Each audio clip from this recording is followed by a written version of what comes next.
Hey, it's me. Just let them turn the music off. Hey, it's me, Vicky Marie. Sorry I'm a little bit late. Usual technical difficulties. Not exactly difficulties, just trying to download things that I want to show you and getting my other computer set up so that I can see the chat when I'm showing videos and things. It's all chaos this morning, as always.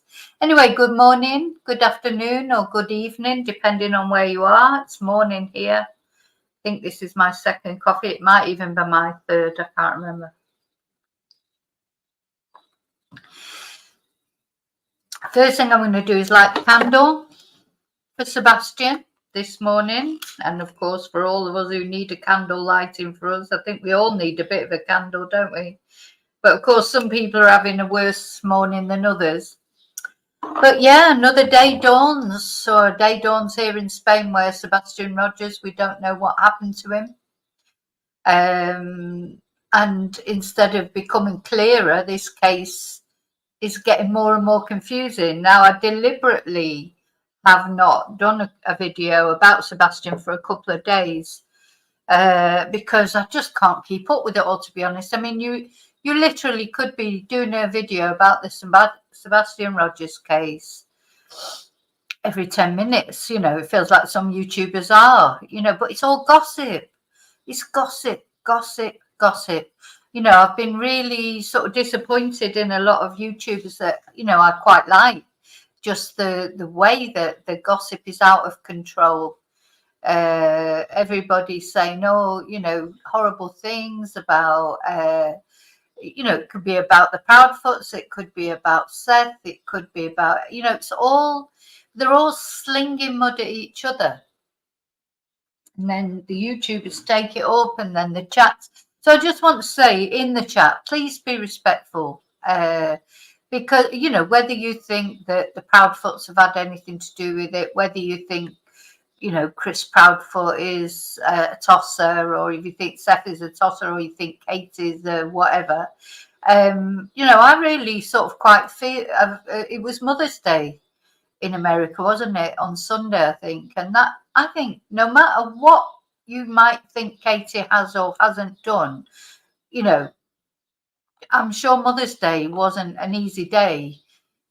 You know, I mean, are you saying that she deliberately, some people, you saying she deliberately red runged Sebastian? If maybe something did happen or whatever, which I don't personally believe did. I still believe Sebastian ran away. That's what I think. But anyway, but if you do believe that it's because of something that Katie did wrong, still, you know, you've got to have a bit of compassion. I mean, Mother's Day wouldn't have been easy, would it? You know, unless you think she did it on purpose and she feels great without him or whatever.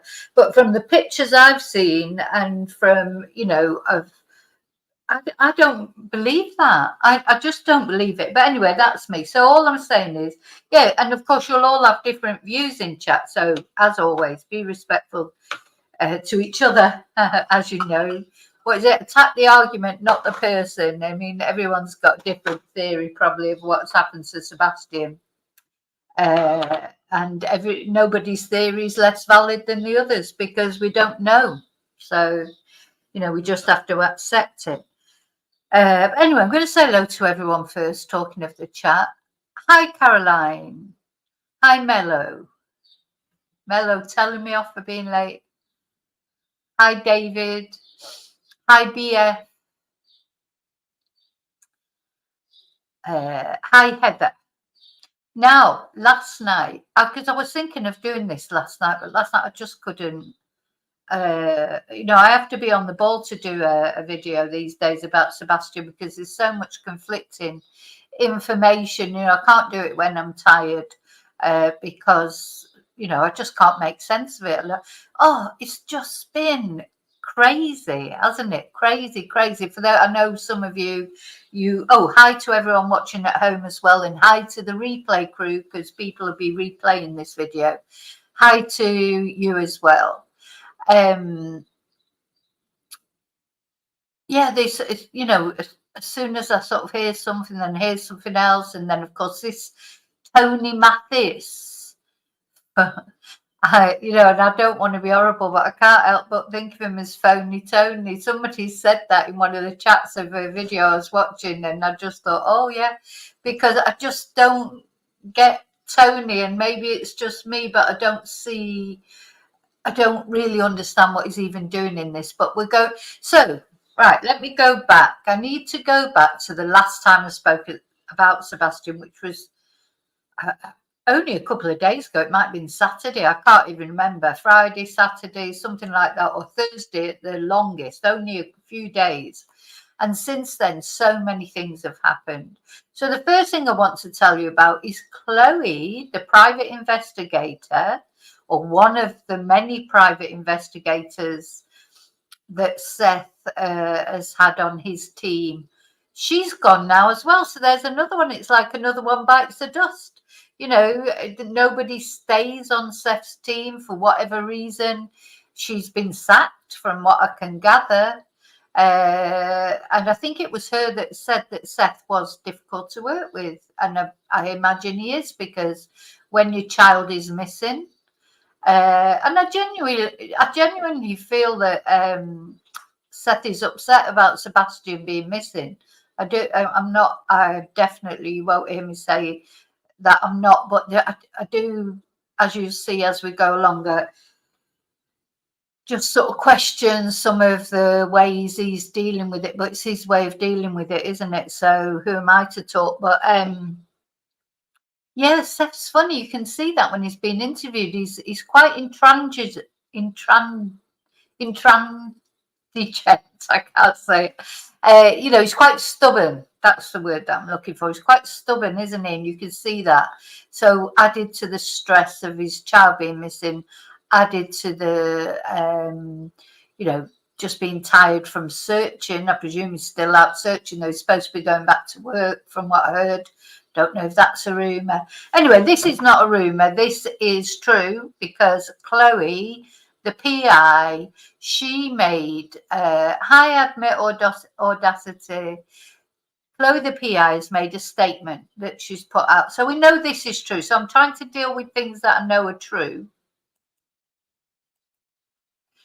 So this was Chloe on X or Twitter. God, I actually said X first. That's probably the first time. So, good morning. As many know, I've been the private investigator on Sebasian Rogers' case. I've been involved since early March, and I've worked consistently and tirelessly with many incredible people in this community. I need to announce that I've been asked to step down. Now, it's funny, isn't it? Tony Mathis has arrived, and then all these people are going. I'm going to talk a little bit. I'm going to probably do a video at some point just about Tony, because he's a real sort of strange character. I think the problem in this case as well is these private investigators, Chloe is a prime example. They've been feeding the flames of gossip themselves. They're not professional. Chloe's not professional private investigator.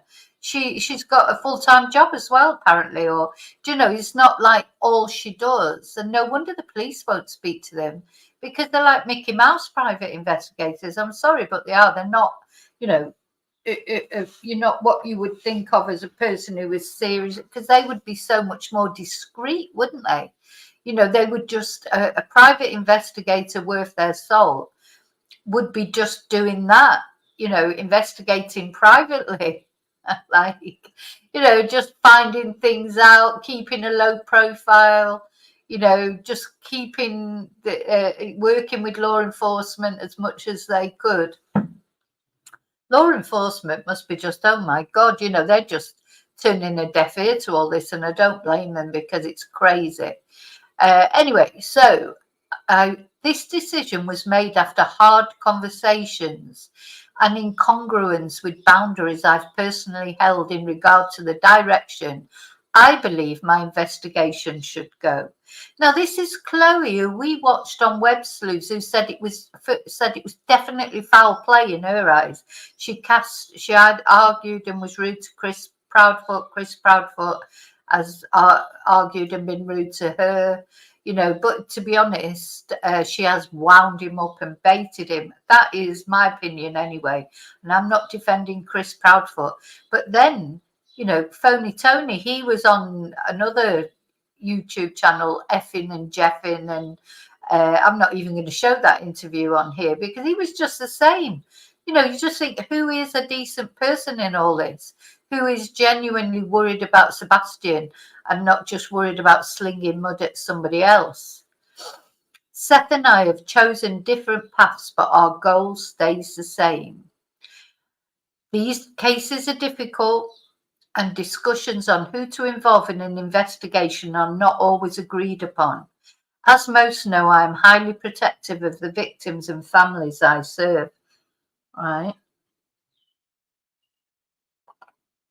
Everyone involved wants nothing more than to find Sebasian.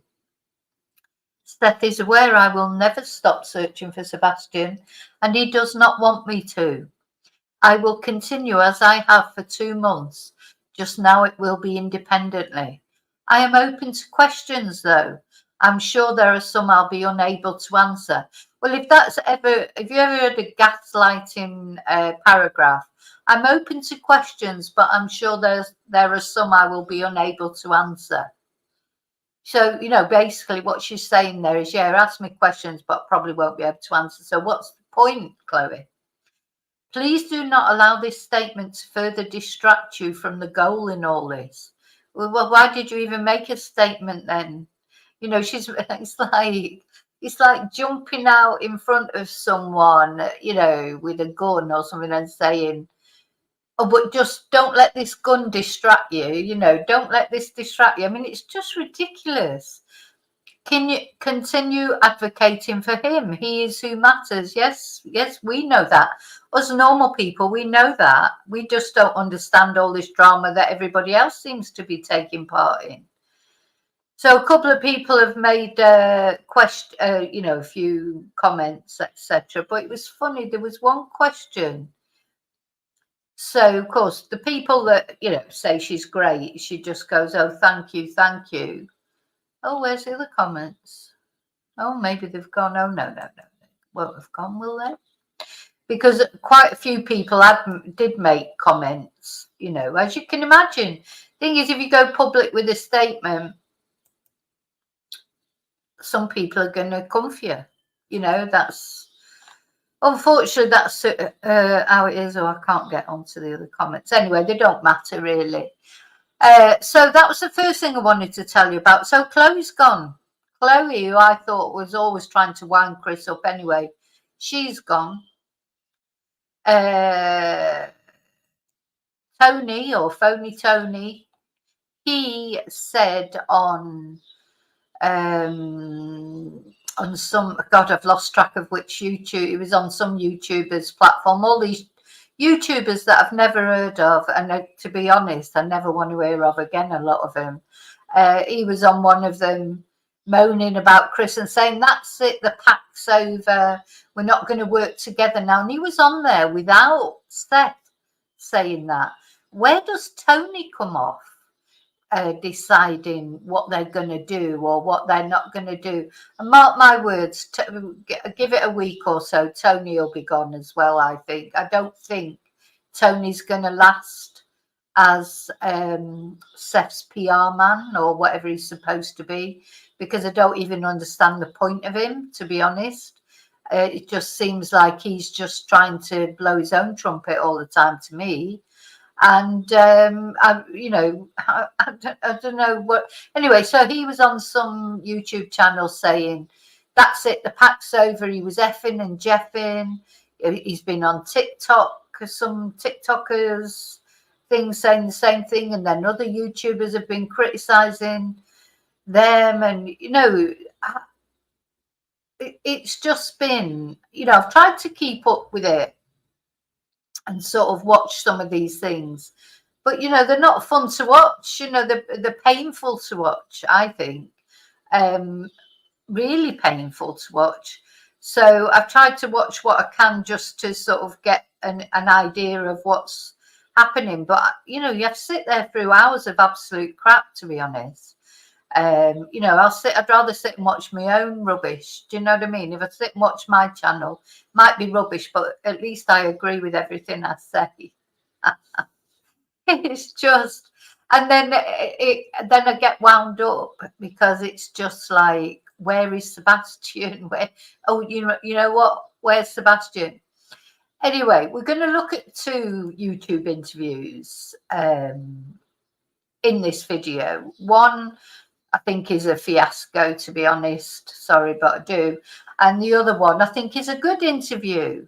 So we're going to look at both of them. I can't decide which one to play first, whether to play the one that I don't really like or the one that I do think is a good interview.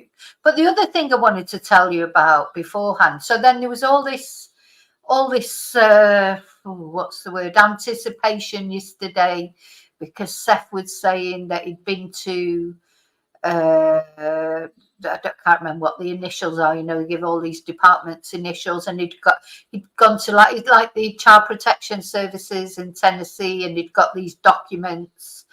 And there was all a big furore about those. He was supposed to be releasing them on the YouTube channel.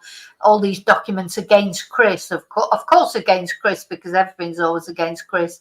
And, you know, there was always the thing about the belt, wasn't there, that started everybody off sort of hating him. And now apparently there's more things. And so we're going to look at that, where he was supposed to be talking about that. But, you know, I just think, why is he talking about that? Anyway, we'll look at that later. And then there's another interview with another YouTuber who, well, had a career in law enforcement. Well, in the FBI, actually, more than just law enforcement. It's a completely different interview. I really sort of enjoyed that interview because they get Seth to talk more about Sebastian, you know, not just all about, oh, anti-Chris or anti-this or what rumours are going on and this, that and the other. You know, I think it's a much better interview. Okay, but of course I leave you to make your mind up about that. We all have our opinions. I don't expect you to agree with me about things, but I'll just be telling you what I think, obviously, as always. And then you can tell me what you think in comments. Hi, Yvonne. So, but the other things, that first, another thing that has come up is Seth's mum, Robin Rogers. Robin Rogers, she's been all over Facebook. You know, she's the grandma, of course, of Sebastian. She's the one we saw at the video talking about Sebastian in the past tense. She's had a lot to say. So, but she's saying conflicting things. So this is one statement she made on Facebook one day. And she said, shame on Chris Proudfoot and shame on Cluminati. Cluminati is another YouTube channel. That's a pro Chris. I don't know if it's not his cousin or something. But they're pro Chris Proudfoot. And he's been on there a few times talking. You know, and that's one of those YouTube. I mean, I know, look, YouTubers at the end of the day, that's their job, and what they do, they don't do for free, I suppose. But, you know, and everybody puts their thing up, or buy me a Ko-fi, or, you know, people can do super chat. But this is one of those channels that has got actually a can in the middle of the screen, rocking from side to side for you to donate. I don't know. I just think it's crass. Or maybe I should get one. I'm going to get one. It's like shaking a can in front of your audience. You know, come on, give me some money. Give me some money. And, you know, all the way through the video that they make, you know. So, I don't know. It just looks a bit. And even, anyway, I'll show you what I think. Even on Pascal, this sort of... blatant sort of asking for money, like all the way. I don't know, there's something just feels so wrong about it. But anyway, who am I to talk? You know, I don't know. Anyway, so she said, shame on Chris Proudfoot and shame on Cluminati, who reportedly speaks with him daily. How dare you make a mockery of my grandson's disappearance? But we all know how you really felt about Sebastian and how you treated him. CPS records do not lie. And Katie, you know exactly what happened to Sebastian. Your smart mouth husband said so early on in the investigation. When did he say that? Anyway, the longer this goes on, the worse the outcome for you. We will find him. So that was a very impassioned message Robin Rogers put on Sebastian's grandma, and probably she is really upset. And you know, there's so much animosity in this family, isn't there? Anyway, then it turns out she was saying that Sebastian had told her about abuse from Chris. But of course, bearing in mind, he's been missing 2 months now. And also, she's never said anything about any of this abuse before. And now suddenly she's coming out with all this, oh, he did this and he did that, and Sebastian told her so. But, you know, it's a bit too late, 2 months later, isn't it? But anyway, there you go. Give her a, you know, she's a sort of grieving grandma, so we have to give her some benefit of the doubt. But then the very next day, and I couldn't find the message, but the very next day, she goes on and makes another completely different comment, telling people to leave Chris and Katie alone.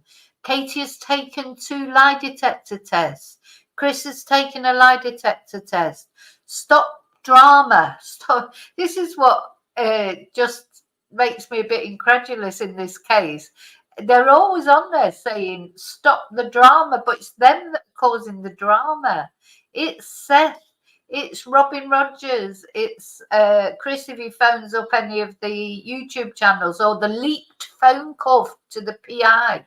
Now, reading between the lines, I won't be surprised if it's Chloe herself who leaked that phone call, because she was, I think, right from the beginning. Well, you'll know if you've been watching my videos about this. She was a loose cannon. I didn't like her. I thought she was quite, you know, if you're a private investigator, that's exactly what you are. You're private. You don't go, you know, try and, you know, stir things up. And, well, you know, to me, that's not what you do. And one of the interviews that we're going to watch, which is Jennifer Coffindaffer, isn't it? She's got a really unusual name. You can see the difference in her interviews, because she used to be in the FBI. You know, the difference is, you know, from people who are in like the entertainment business, if you like Pascal. Although, you know, he asks good questions, Pascal. I'm not criticizing him. But the difference between his interview and the difference with Jennifer's interview, apart from the fact she's a woman, it's a much more softer approach, a completely different approach. But I'm sure as well her experience with the FBI will have taught her, you know, she's experienced in that sense as well. So, yeah, so there you go. So Robin, the grandma, she contributed to all this drama as well.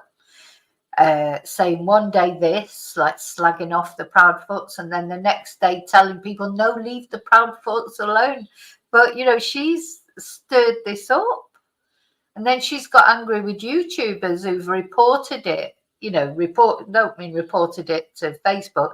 I mean, you know, reported on these sentences. She's even threatening to sue JLR if he mentions her name again. And well, good luck with that, because JLR, he's got a lot of experience with courts and things, you know. Wasn't he in the Guinness Book of Records for the person who sued the most people? And he also sued his own mother for bringing him up wrong, so successfully. So, you know, good luck with that, Robin, trying to get anywhere with JLR, because I think he knows all about the system. So that was another thing that's happened. And then there's even another drama that I'm not going to report on really, because I don't know enough about it. But there's some dog handler. There's been some more gossipy.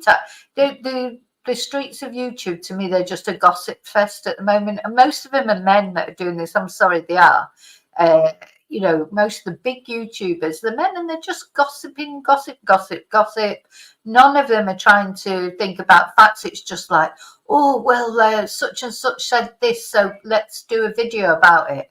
You know, it's just crazy. It just reminds me of the Nicola Bulley case all over again. You know, it just gets out of hand. And if YouTube ever really gets shut down or censored proper big time, it'll be because of people like that, I think.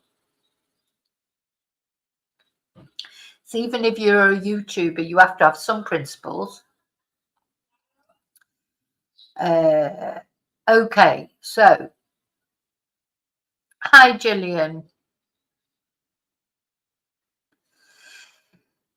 Yeah, it is. It is a circus. It is. It's like roll up, but it's deadly serious.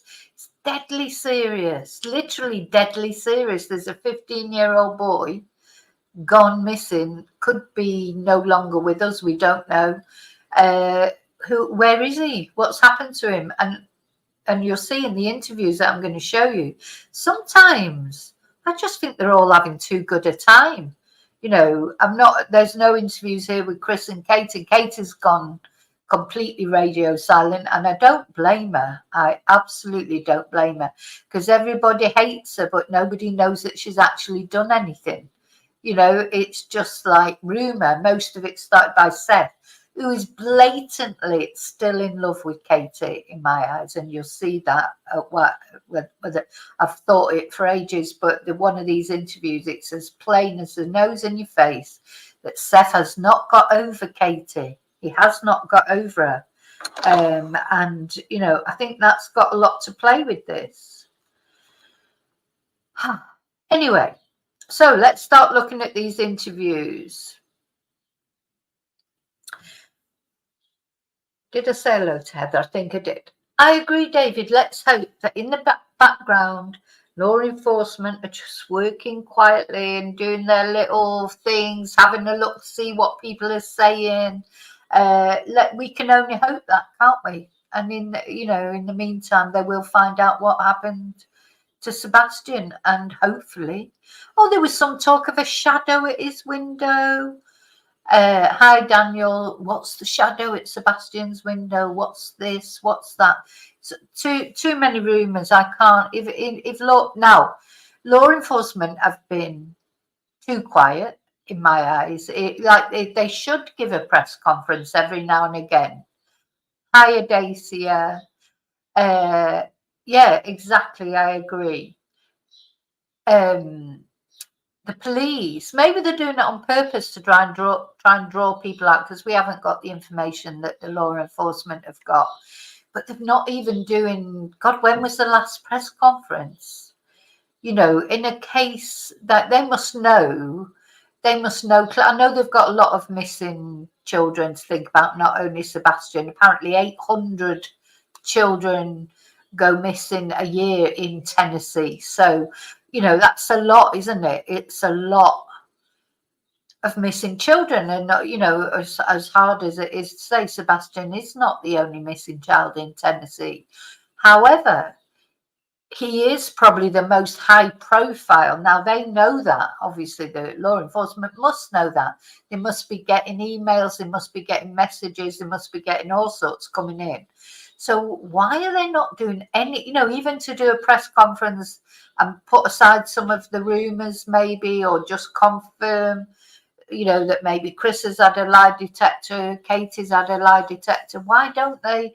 Or even just to say, no, we can't give any information, but just to reassure you, we're still looking, and blah, blah, blah, blah, blah.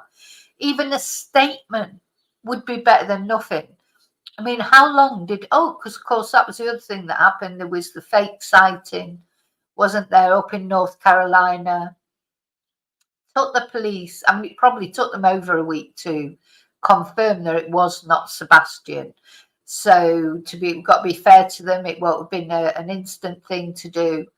And then finally the mother came forward of the child who it was and said, look, that is my son, that is not Sebastian. So yeah, it did take them a while, but they did at least release a statement in the end, didn't they? The police released a statement to confirm that it was not Sebastian. So maybe even just a statement, just to give, because the thing is, while it's such a hot topic on YouTube, because at the end of the day, YouTubers, they are there to, YouTubers make the videos that their viewers want them to make. That's just the way it is. The same with me. I've been honest to God, if I wasn't doing YouTube, I would have just switched off from this case. But, people send me things. They ask me, oh, you can do an update. I get emails every day. Oh, when you're doing your next update on Sebastian. So it's like it's not even a choice in a way. And if you're doing YouTube for a proper living, if you like, it's sort of half a living for me, isn't it? But, because I have my Spanish classes for anybody who doesn't know.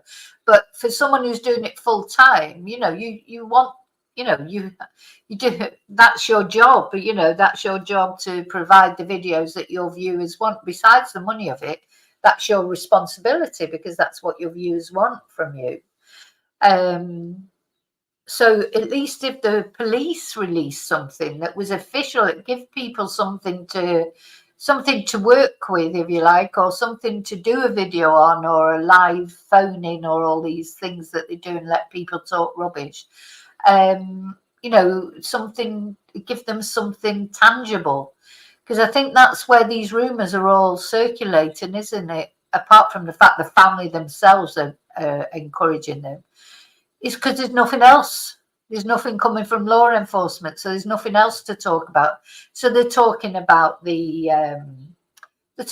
rumours. So do we start off with the nice, calm interview, or do we start off with what I would say was the silly interview? But I think we'll start off with the silly interview. It's not silly. It's not silly. That's the wrong thing to say. I'm being a bit facetious there. We'll start off with the Pascal interview. Now, I want to just make it clear. This interview was done after the next interview we're going to look at. So this interview was done later on, and you can see, that Seth is more tired, because you know what Seth's like when you watch him on YouTube. The later it is, the tireder he gets, his sedatives kick in or whatever. But we'll start with the Pascal one. But I think, and also you'll see very clearly the difference in these interviews.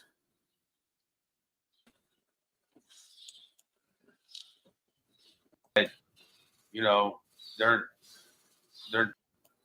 So right, I just want to give Pascal obviously credit for his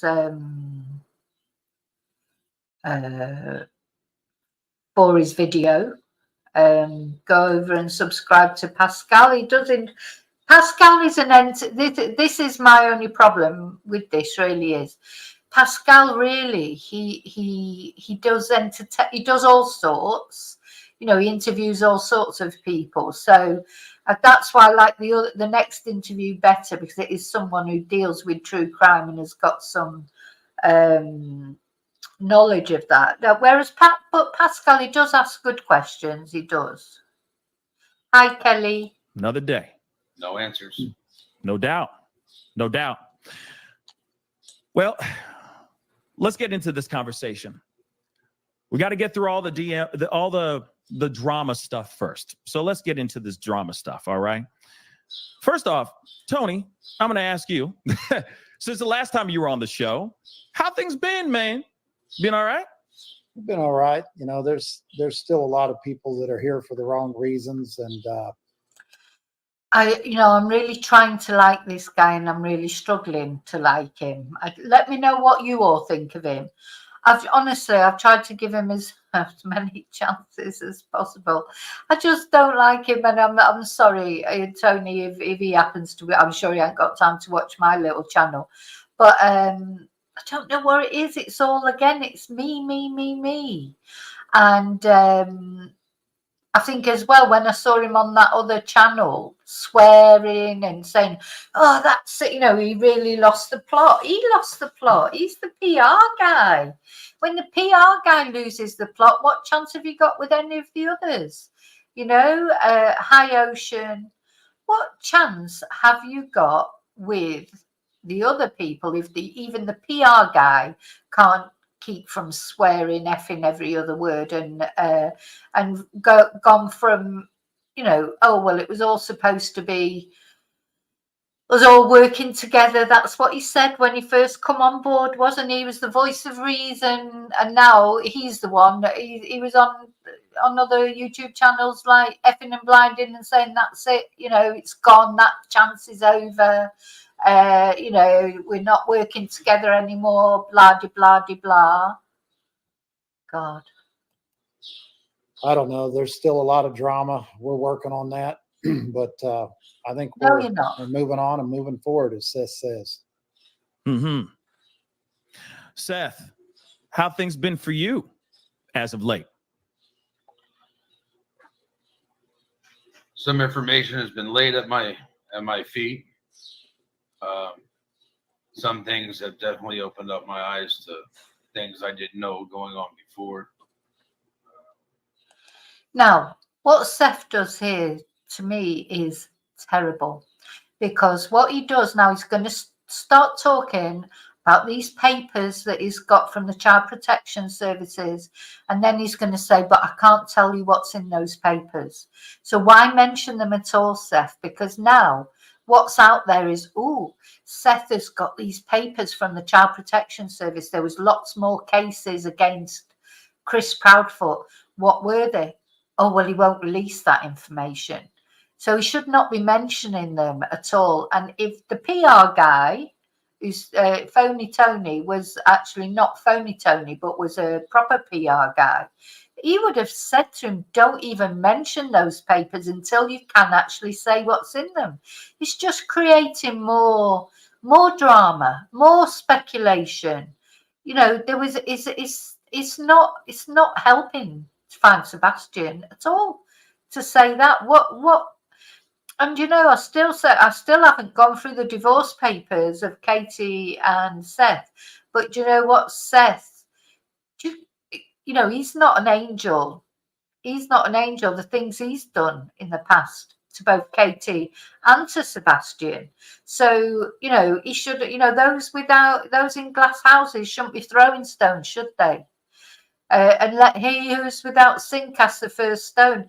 Sometimes I feel like, has this just become a slanging match between Seth and Chris? Who's the worst father? Why is that? Why is that? And, before Sebasian went missing, he was going off to live with Seth. So it seemed like before Sebasian went missing, there was quite a bit of, they were amicable. Seth and Chris were anyway. Seth is totally in love with Katie, I think, and still. But, now since this has happened, so it's just who can throw the most mud at each other. But really, Chris Proudfoot, he hasn't been really playing that game. He hasn't really thrown any mud at Seth, except when he's got angry because mud's been thrown at him. That is the way I see it. And I'm not supporting Chris against Seth or Seth against Chris. I think they're just the same as each other, to be honest. I think Katie has just gone from one Seth to another, different kind of Seth, with more money, probably. Had to let a couple people go. Some people that are close to the internal operations don't know how to not tweet like a bird. Okay. You know what? Since we're already going there, since you're going there, let's get into it, shall we? So I understand that you have a private investigator. You had one before.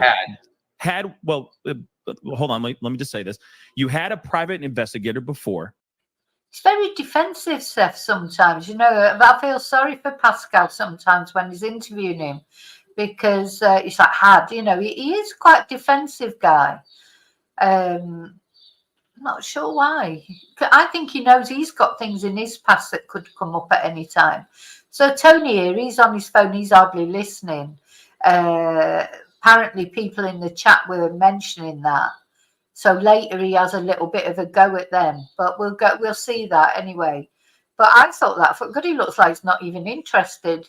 But of course, he's such a busy person. That's what he tells us.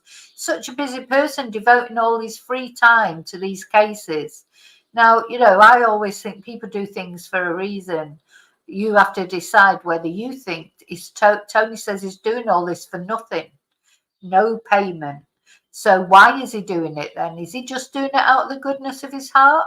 You have to make your mind up about that. I know exactly what I think. Before Tony came in, right? And that person left. Then Tony shows up. He's here to be a spokesperson, help in the media side of things. And then Tony pretty much does what I ask him to do, so it takes weight off of my shoulders. Right. So then as of today. So there goes Seth. Tony Mathis does what I ask him to do, so it takes the weight off my shoulders. I tell you now, I'd be surprised if this lasts the week, because sometimes you can see Tony is trying to rein Seth in a bit, but you can't rein Seth in. You just can't. Seth, he just says what he thinks, and this ain't going to work. There's been a new person, a new private investigator that put out a new statement basically saying that they are now stepping down from the search for Sebastian. So, of course, I have to ask a few Seth reading that. Now, I don't know if Seth's even seen that yet, because Seth says the only social media is on his YouTube. Things. Let me get straight to the point. Tony, did you have anything to do with this? Well, it wouldn't be credible if it came from me. Ask Seth that question. Right on. Seth. 100% guilty. Okay. So is everything amicable? Did you guys part ways in an amicable way, or what's going on here? We did. You say that again. You thought you did? I thought we did. Only time will really tell. I pretty much told my team that, too many chiefs, not enough Indians, too many cooks in the kitchen, not enough, there's just, this is my son. All right. People I wanted to work with, when I brought Tony in, I told him what I wanted. My goal was to see if I could get Chris and Katie to come work with me. That was the olive branch. It was done. So now he's saying that his only goal was to get Chris and Katie to work with him. That was the olive branch. Then literally a few hours after that was said, he was on, it's him who's been accusing Katie of drugging Sebastian.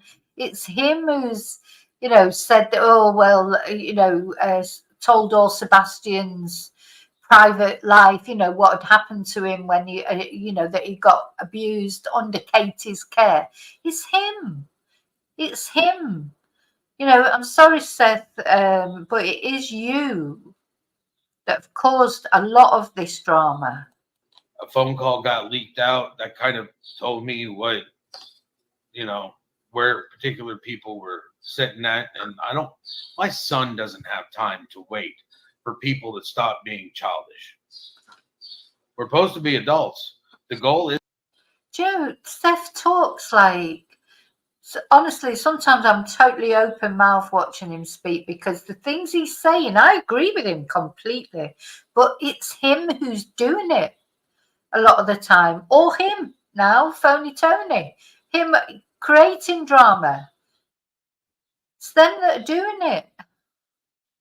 Oh, it's this, honest to God, this case makes my head hurt because it's parallel universe time. Sebastian to recover, to find, rescue, take care of, bring him home in whatever form and fashion we can. All right. It just didn't seem to be going that way. And when I want to bring somebody in, and then people want to turn around and in the group, well, Tony's doing this, Tony's doing that. Well, I sent the engagement letter with these people 3 weeks before I even started talking to Tony. Yeah, it's interesting the amount of shade. We need to talk about this, because as soon as Tony came onto the show last Friday or something of that sort, there was not last Friday, but the Friday before, I'm sorry, there was a lot of backlash. Tony got a lot of hate for just showing up and just trying to be a supportive, just be a support system and help relieve some of the heavy lifting that was weighing on your shoulders. And then, of course, there was a PR. Sorry, I just want to say, because people are saying about then who is running the TikTok and the Facebook and all those sort of accounts if Seth doesn't do it. And I believe Adacy, I do agree with you there, but I've heard that his sister is. It was certainly his sister who set up the GoFundMe page that he talks about that in this interview, that he says he has stopped. Well, again, you can make your mind up about that. I think there's been some problems there, but I don't think for a minute he stopped the GoFundMe because, just because. I think there's probably been some issues with it personally. But, because he, to be fair, he does need money for flyers, etc. But there's still no reward, for Sebasian, or hardly any. Where's the reward? Guy that stepped down. Hi, Laurie. Around that time, there was an announcement. To step down. I still have regular communication with her.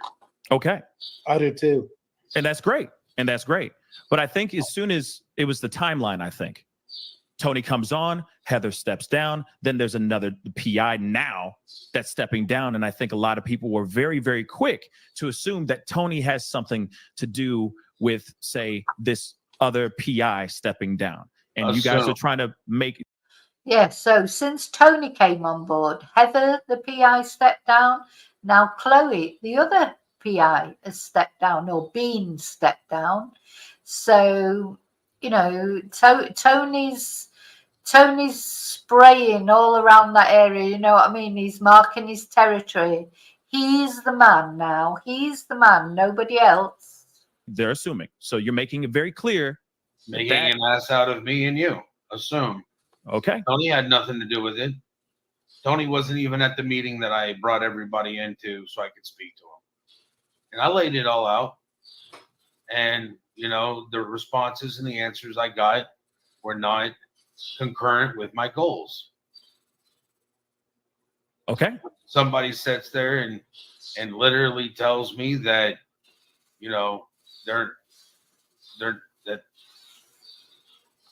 I'll cut forward to what she posted today on her investigation. Well, last time I checked, this is my operation. Do you know what I mean? Honestly, I've been gasping all through this interview. So he said, she said her operation. Last time I checked, it was my investigation order. So he's doing it again. He's slinging mud at someone, so he's in charge. And, I think something that you've always got to remember, as much as we feel for Seth because his son is missing, and I genuinely feel he's upset over it, just because someone's child is missing doesn't mean that they are a nice person. It doesn't, we automatically, it's like when someone dies, isn't it? No one wants to speak badly of them. They say you don't speak ill of the dead. They might have been a right twat, to be honest. But, you're not going to say, oh, well, he was, or she was, total bitch, or you're not going to say that after someone's died. So this is, I think, the position we're in. It's like people don't want to say that Seth is not a nice person. But maybe he isn't a nice person. Just because his son's missing doesn't mean it make him a nice person. And the other thing is as well, that whereas with Katie and Chris, it's like they're the dregs of the earth as far as a lot of the public are concerned. The truth is probably somewhere in the middle. Nobody is like perfect. So I think you get a lesson here from what Seth is like. He's difficult. He's difficult, and Katie wouldn't have divorced him unless he wasn't difficult. There was problems there. So I honestly think Tony's not going to last that long either. Tony's in it for his moment of glory, his 5 minutes of fame. He was working on the Caleb Harris case, wasn't he? And of course, Caleb, he's another sad case. He hasn't been found yet. But Tony now is, you know, I bet Tony doesn't get involved in cases where they're not like high profile cases. I know who he reminds me of. He reminds me of someone in the UK, big time, who got involved in a high profile case. He's just like, he's a glory hunter. It's all about him, in my eyes. Now, I could be wrong, and if you think I'm wrong, please say so. You know, I won't be angry or anything. All right. I'm the one looking for my son. And she wants to go her investigation. And then I have found out that not all information was shared with me. Some things were, you know, not shared with me. I don't appreciate that. That's interesting, Seth. Can you expand on that a little bit? No. What information wasn't given to you? Was it crucial information, or it was just like little bits here and there? If you're not going to give me a lead, or you're not going to check up on a lead, and then all of a sudden I've got to take time from what I was doing and turn around and, you know, check up on a lead or check on something else when, you know, that's taking time out from what I'm trying to do. Mm-hmm. And I mean, it's still, I'm doing it. But if you're going to have a part, you need to play your part. I see. So something got leaked. Let's move on. I mean, I hope everything gets ironed out between y'all, okay, and PIs. And actually, are you working with any other PIs or No, I ain't telling any you. updates? Okay, nothing. Okay, that's fine. We Gucci. So yeah, only Tony now, only Tony. And yeah, he just tapped his shoulder again there. Well, I wouldn't be, you know, there's definitely some signals going on. Listen, shortly, Tony says something to Pascal that when I think about it now, he wanted all three of them on the screen at the same time.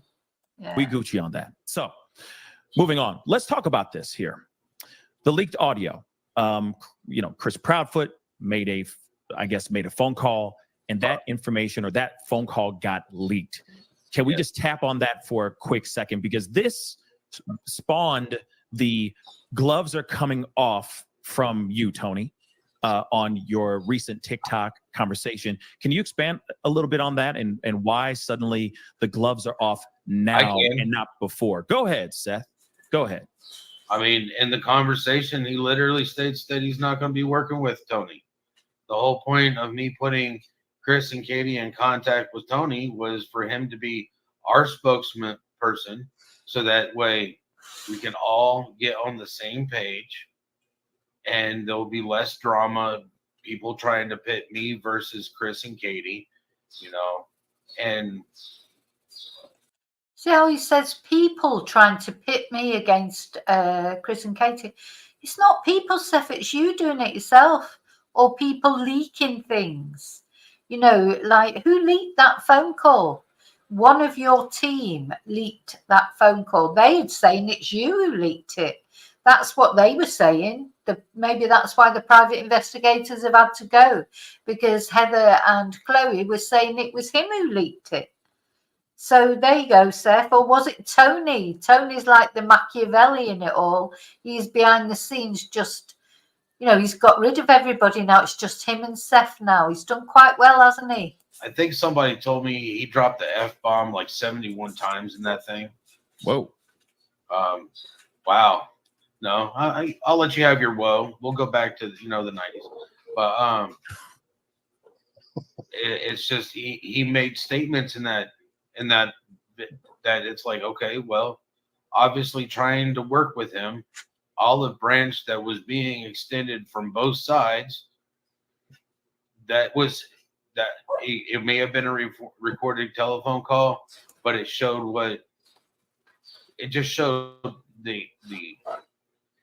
the path that I'm looking for is not the path that he's on. My goal is to find my son. Okay. I'm not in for this drama stuff. People say I'm starting it. I don't really care what they say. All right. You know, my classic phrase. So, Tony, do you have anything you want to add to what Seth just said? Let me, I'm sorry, I just had my phone ring. Let me see if I can get this. There we go. Okay. So what are we talking, Pascal, help me. Are you having me answer? He wasn't even listening. He wasn't even listening. He was talking to somebody else probably on the phone at way. He wasn't even listening. So now Pascal's gone to him to ask him something. He hasn't got a clue what they're talking about because he hasn't even been listening. He's a really good PR guy, isn't he? Not. For God's sake, keep up, Tony. Why the gloves are off. Is that what I'm answering? Yes, I just want to hear from your own mouth why gloves are off. Yeah. Can you keep this way? Is that what I'm answering? He says. God. Hi, Annie. Welcome to the madhouse. It's the madhouses. So, exactly. Heather, they are both selfish. It's do you know, all the way through this interview, I don't think they hardly mentioned Sebastian really at all. Anything about Sebastian.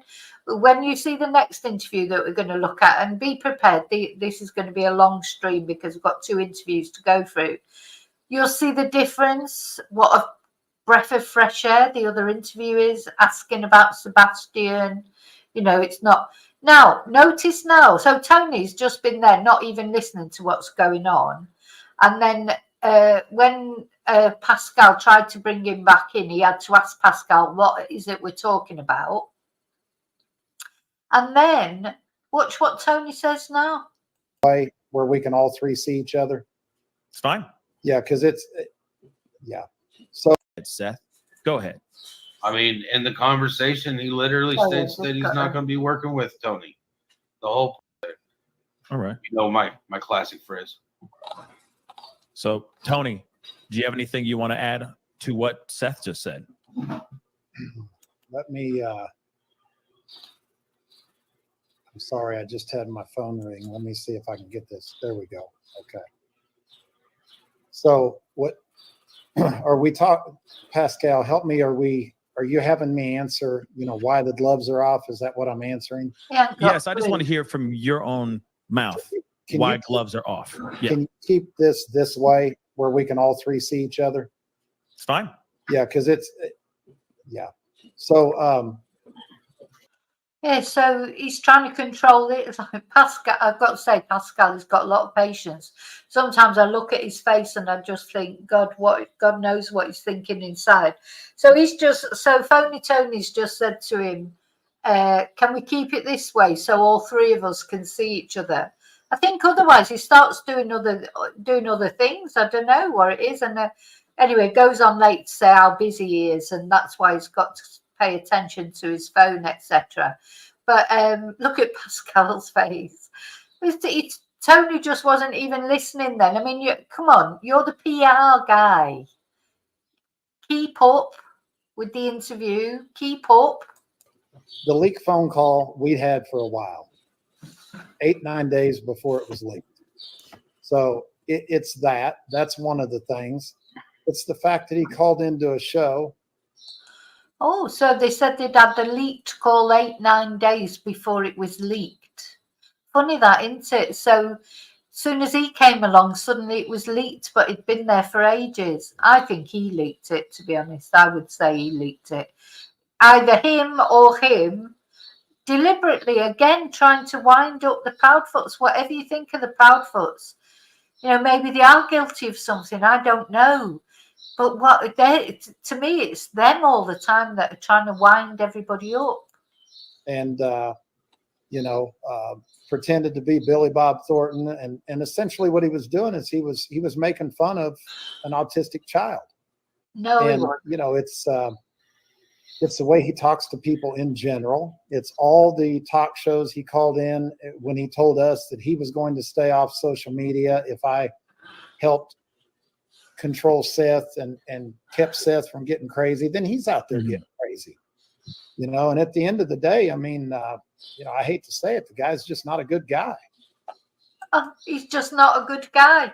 But hates to say it, but he's just not a good guy. But he's not stirring up any drama or anything. He's not stirring up any drama, but he's not a good guy. But it's not for him to say he's the PR guy, for fuck's sake.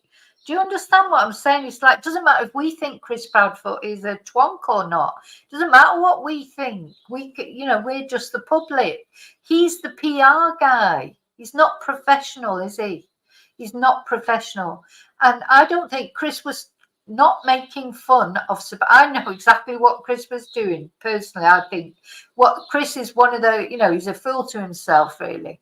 But what he was doing is just like, he's really annoyed with everyone saying all this crap. So he just goes out there and says a lot of crap as well.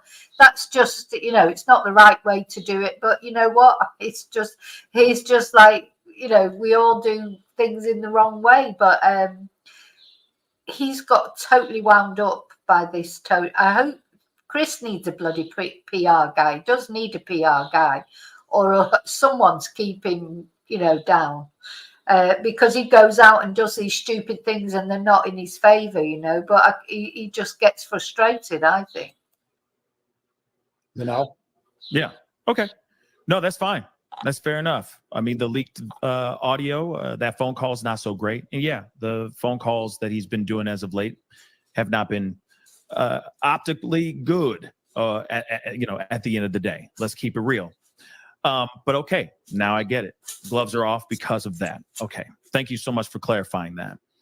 But of course we need to get into this other part. Okay, we got to move on. Like I said, we're not here to dwell in the drama, but I do want to clarify a few of these things, because these are the things that have been percolating out here in these internet streets for a little while. We got to talk about this Nancy Grace situation. Okay. Now there was a piece of audio, or there was a piece of the show that was that aired, but then it was deleted. And I think a lot of people deleted from the podcast, deleted from the show. And a lot of people are asking, there's a lot of speculation roaming around this particular situation. So I wanted to play the audio really quick so that everyone knows what I'm referencing. Okay. And this is from Nancy Grace. And this was the piece that did not make it. Well, it made it to Final Cut, but then it got cut out. And I think, just like myself, I'm quite curious what happened here. Let's play that audio really quick. Following are paraphrase questions and responses from Seth after a polygraph was conducted. What is your theory of what happened to your son, Sebastian? What did Seth say? He explained to me that Sebastian was routinely taking a sleep aid, and he believes that Sebastian probably wouldn't go to sleep. So his mom, Katie, overdosed him and caused his death. That's what he told me. Now, this piece of information, hopefully everybody heard that. You guys heard this, fellas? No, we listened to this, didn't we, the other night? Yeah, this was the bit, again, Seth, so the guy who's doing the polygraph, that supposedly now he passed, but all the talk a couple of weeks ago was that he'd fallen asleep through it. Where is the truth? Even Nancy Grace, at the end of the day, it's all for the drama, isn't it? It's all for the viewers, etc. But so when the polygrapher asked him what had happened to what he thought had happened to Sebastian, now he's going to tell us what actually happened. He's going to tell us. Seth is going to tell us that the polygrapher asked him, what are your 3 most likely theories that what happened to Sebastian? And it got taken out of context, because he's going to tell us that one of the suggestions he made was that Katie had overdosed him, not that he was saying that Katie had overdosed him. It's just a load of BS, I'm afraid, I think. So you heard the audio clip? Yeah. Yes? Okay. Now, this obviously was on live. It was on the show. It aired on TV. And then suddenly The podcast version, it didn't have it in there. And of course, it's nowhere to be seen on her platform. And a lot of people are wondering what the heck happened here. So I'll just throw this to you, Tony. What actually happened here? So I had multiple agreements with Holden, her producer, Mm-hmm. that there was not going to be anything asked or anything stated that was going to make the Proudfoots look bad. I had that agreement in writing. I had it in text. I had it in an email, and I had it on 2 different phone calls. So when that happened in the middle of the interview, I told Seth, I said, you know, we don't have any control over Nancy. There's no control in her. So I said, if you get a text from me that says get off, you get off the interview, hang up. So when she played that recording, he sent me a text at the same time I was sending him a text. I said, get off. And they're like, oh, what happened to him? You know, it's bad weather and, you know, whatnot. And I said, no, it wasn't bad weather. I told him to get off the interview. I said, Nancy, you broke your word to us. Mm. And I said, your producer broke his word to us. And she said, I don't understand. What are you talking about? And I said, I talked to Holden twice. I got him in a text, an email, and multiple phone calls where he assured me that you were not going to say or do anything while we're trying to build this unity that was going to make this family look bad. Now, he released those texts. Well, I say he released them. They were leaked, the messages. Where do all these leaks come from? You know, funny, since Tony's taken over, there's leaks all over the place. You know, there's more leaks than in a Welsh supermarket. You know, it's leak. I mean, come on. I wonder why or who might be in the middle of all these leaks. And obviously, Seth's just doing something else here as well, just to make, I don't know, maybe it's just me. I would be attentive. You know, if my son was missing, I was getting an opportunity to talk on, you know, a big platform like this, I would be rapt. My attention would be rapt. But obviously, it doesn't seem to count for these 2 men. Well, she jumped Holden's ass, and I guess Holden had sent her an email that she didn't see, supposedly, allegedly. So she asked me if I would bring Seth back on. She apologized to Seth. She told me she didn't want to put any more stress on Seth. And she told Seth and I, there together, 100%, she gave us our word that would be cut out and it would never be seen anywhere. Is that correct, Seth? That is correct. And then she did what she did. Okay. That's unfortunate. To be really honest, that is really, really unfortunate, but it is out here now, right? TikTok and YouTube, they grabbed that thing and it's been out here. It was plastered all over the place as soon as that interview dropped. So I have to ask you, Seth, is that really your theory? Is that what you stand on now as far as That what wasn't the happened? only thing that gentleman asked me after the polygraph. He asked me several more questions. Mhm. And he pulled out a notepad and a pen, piece of paper. I thought he was going to offer me assistance. And so what I discussed him was, you know, my top 3 theories for what may or may not have happened with my son. Yeah. And that's the only one that he brought up. And, you know, what I was getting from him as a former FBI agent. I'm just wondering, what are the other 2? I can't remember if Pascal asked him, well, what were the other 2? I was hoping he was going to give me some advice, who I could reach out to. And I didn't get any of that. So while I'm sitting there sleep deprived, just got done taking, you know, a polygraph. And, you know, yeah, this is my first time doing this sort of stuff. Of course. I've never been in this before. Just, you know, is it just me? Oh, so you know, just got done doing a polygraph. It's my first time doing this stuff. The guy got out a pad and paper. So what were the other 2 theories, Seth? What were the other 2 theories? Right. I don't want anybody to ever be in this. Yeah. It's a horrible feeling no matter what. There's a lot of people in your chat saying that I'm starting drama and I egg it on. I see so much drama going on. So he's going to have a go at YouTubers now. But anyway, we'll look at that. I just want to say, first of all, if he's so upset, don't read the chat, because you're never, ever, whatever, going to get 100% support from people, because there's going to be some people in that chat who are pro the Proudfoots. Maybe Chris himself is in that chat under a different name. You don't know who's it. So what? Don't read it. You know, if you don't want the badness, don't read it. You know, I mean, I think Pascal is probably trying to control the chat. Oh, then there's a bit of a drama later on when suddenly the chat goes to members only.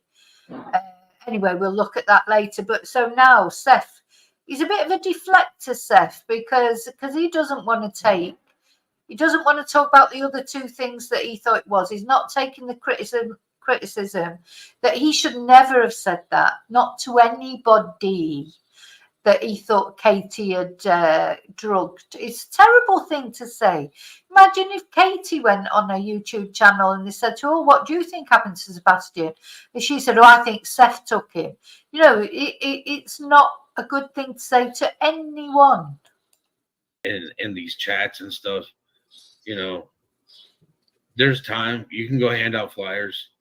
You can sit there and get my son's name out instead of sitting here asking me to, you know, speak about my mom or Chris's ex-wife, things like that. That's not directing the focus back to finding my son.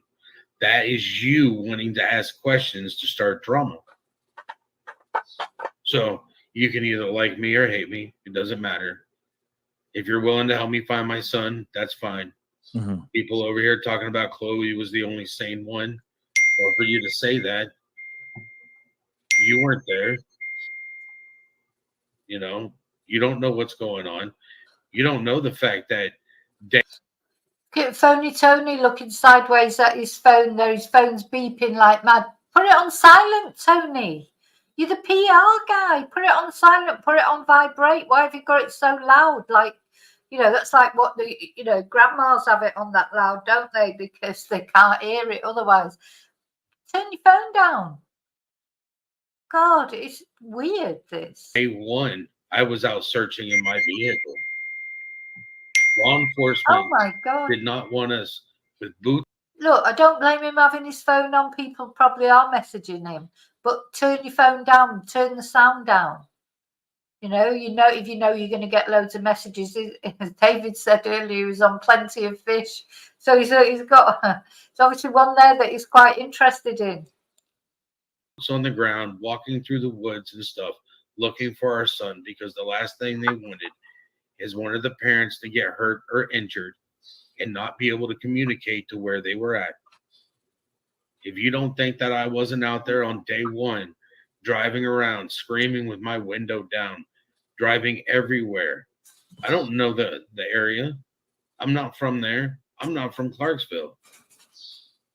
I know a lot of the area now. I've been everywhere. For that first week, I was searching every day. You know, he's like a virtue signaler as well. Of course you were searching every day. Of course you were, because that's what parents do. But the thing is, Seth, you know, don't get into these arguments with people in the chat. You don't even know who they are. Why bother? Just ignore them. Oh, you know, now if Phony Tony was a proper PR guy, that's what he'd be saying to Seth. Don't get involved with the arguments in the chat. Don't give them anything to hang you by. You know, just stay on your thing, stay on your theme. Don't. So he's supposed to be the PR guy, but he's no good at PR. And in fact, he starts moaning about it in a minute as well. All this interview is all about them whinging. I don't know what I've done. I don't tell you everything I do. My life is sitting here on blast for everybody, whether you're Team Sebastian or not. Sometimes some people in these chats just want to sit there and run their mouth. And that's fine. That's human nature, I guess. Well, don't read You it. know, there are podcasters out there, and I know I'm not supposed to mention names, but there's some out there that have literally told people that they need to come whoop my ass. Well, Whoa. What? I'm here. For real though? Yeah. I'm Okay. here. I'm in the same address since I moved to Tennessee. Why? Because moving actually creates more issues with my son. Because every time you move, it creates a change that he. I think Tony's trying to stop Seth there. See how he's moving it? He touched his face and then he starts moving his camera from side to side. He's saying, Seth, shut up. Because Seth's saying, oh, he practically giving his address out. That he has to deal with. Yeah. Do I want to move to a different place? Yes. Has my rent gone up $500 since I moved here? Yes. Have they done anything to improve my house? No.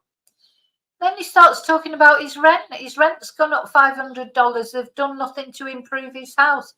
Says it's not. Sorry, I'm sure that's all difficult. You know, there'd be but there's probably lots of people out there whose rent have gone up and nobody's done anything to their house or whatever. This is supposed to be about Sebastian. This is my problem with Seth. I'm sorry. It all comes down to him in the end. More than Sebastian, it comes down to Seth.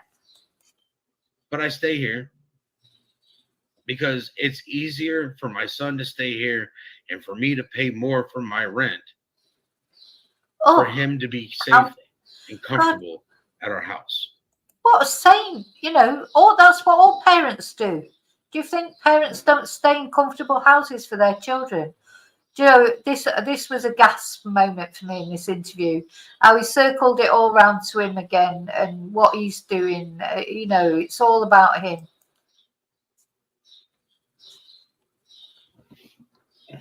I know that your intentions are good. Okay. Just like I know that Tony's intentions are good. The team that's been involved with everything, even all the way down to the people who have left the search, like the PIs of the past and all that stuff. They all have been here for the greater good to try to find your son. They're all volunteers, and I appreciate every one of them. But I think that needs to be made clear, right? So that people know that. I appreciate all of them, but at the same point in time, I need everybody to work together. And I needed people in my team to work together. If I bring in more people, it's because I need more people. I need people who have SAR training. I need people who have the resources that I don't have, that I can't afford. Lord knows I cannot afford to go drop $32,000 on a water drum. What? Yeah. Can't go buy a boat. I can't do things, you know. People talk about my GoFundMe that's now shut down because I'm just tired of it. I use that for stuff, for flyers, for making sure we can get things taken care of. And yet I get nothing but grief about it. You know, one thing I do want to just interject here really quick. I think one thing that people tend to forget, one, everyone's passionate about trying to find your son, right? We're all emotionally attached to this case. We all want to know what's going on. We all want to break or correct the case, right? And find your son and bring him home to safety and all that. But I think people forget that this is not like a startup company. It's not a game. This is not my son's life is in danger. I think people forget that when you lose somebody, it's not like this is something that you just wake up and know how to do. It's not like you can just pull up, Google it and go, how to build a team to find a missing person. You are shooting from the hip a lot of the times. And I think a lot of people forget that. And we need to bring that reality back into the conversation real quick. Instead of everybody doing the backseat driving, realize that, hey, there's mistakes that are going to be made. There's going to be bumps on the road because this is not something that people do every day. Every time I make a decision, I don't know if it's going to be the right one. Only time will tell. I'm learning at this just as like, You know, the next person, which I hope the next person, if they're missing their kid and they reach out to me, I hope I can help give them something that I've learned from my experience besides welcome to hell. There is nothing in this world like losing your kid, but it's one step even worse to not even know if your kid's alive or dead. Mm-hmm. And I Now, then he gets upset, and of course you can't help but feeling sorry for him when he gets upset. And that's the thing about Seth; he's got a lot of pathos about it, but it is all a bit poor me. But anyway, how can you not feel for him when he gets upset like that over not being able to find his son? But that what you're saying about Shannon, I've said right from the beginning, as you'll all know, right from the beginning, I haven't felt 100% comfortable about Seth. And I hope it is a Shannon, and I've said it, I've mentioned Shannon Matthews right from the beginning. I hope it is Shannon Matthews scenario, because that will mean that at least Sebastian is safe somewhere.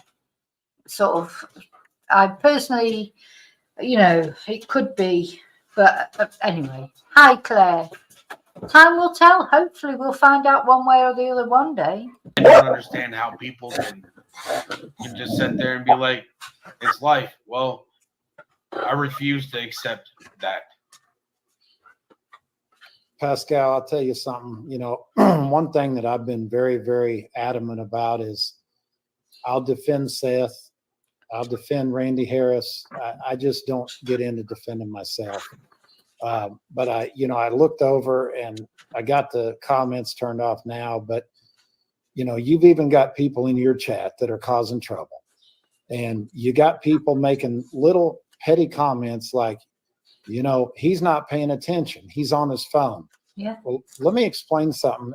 Since people want to make statements and they don't want to ask questions, which is what you're great at, is asking questions. I have literally a very demanding 24/7 job. I work essentially in the oil. Now we're going to hear all about Tony's, life, where he's got this to do and that to do, and he's got his job and he's doing that, and then he's doing 8 hours for Seth. Don't do it, Tony, then. Don't do it. As if he's volunteered to do it. He's chosen to do it. God, what's wrong with these people? He's a PR man. Space. I have to be reachable by phone 24 hours a day, 7 days a week. A normal day for me right now looks like this. I'll work 8 hours a day minimum, sometimes 10 hours.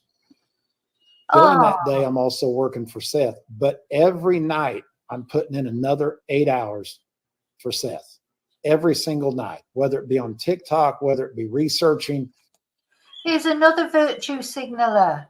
Yeah, well, it sounds a bit like my life, Tony, to be honest. But, you work, so you're working really hard. Good. But you chose to do this. You chose to help out with Caleb Harris, and good. If you make a difference, good.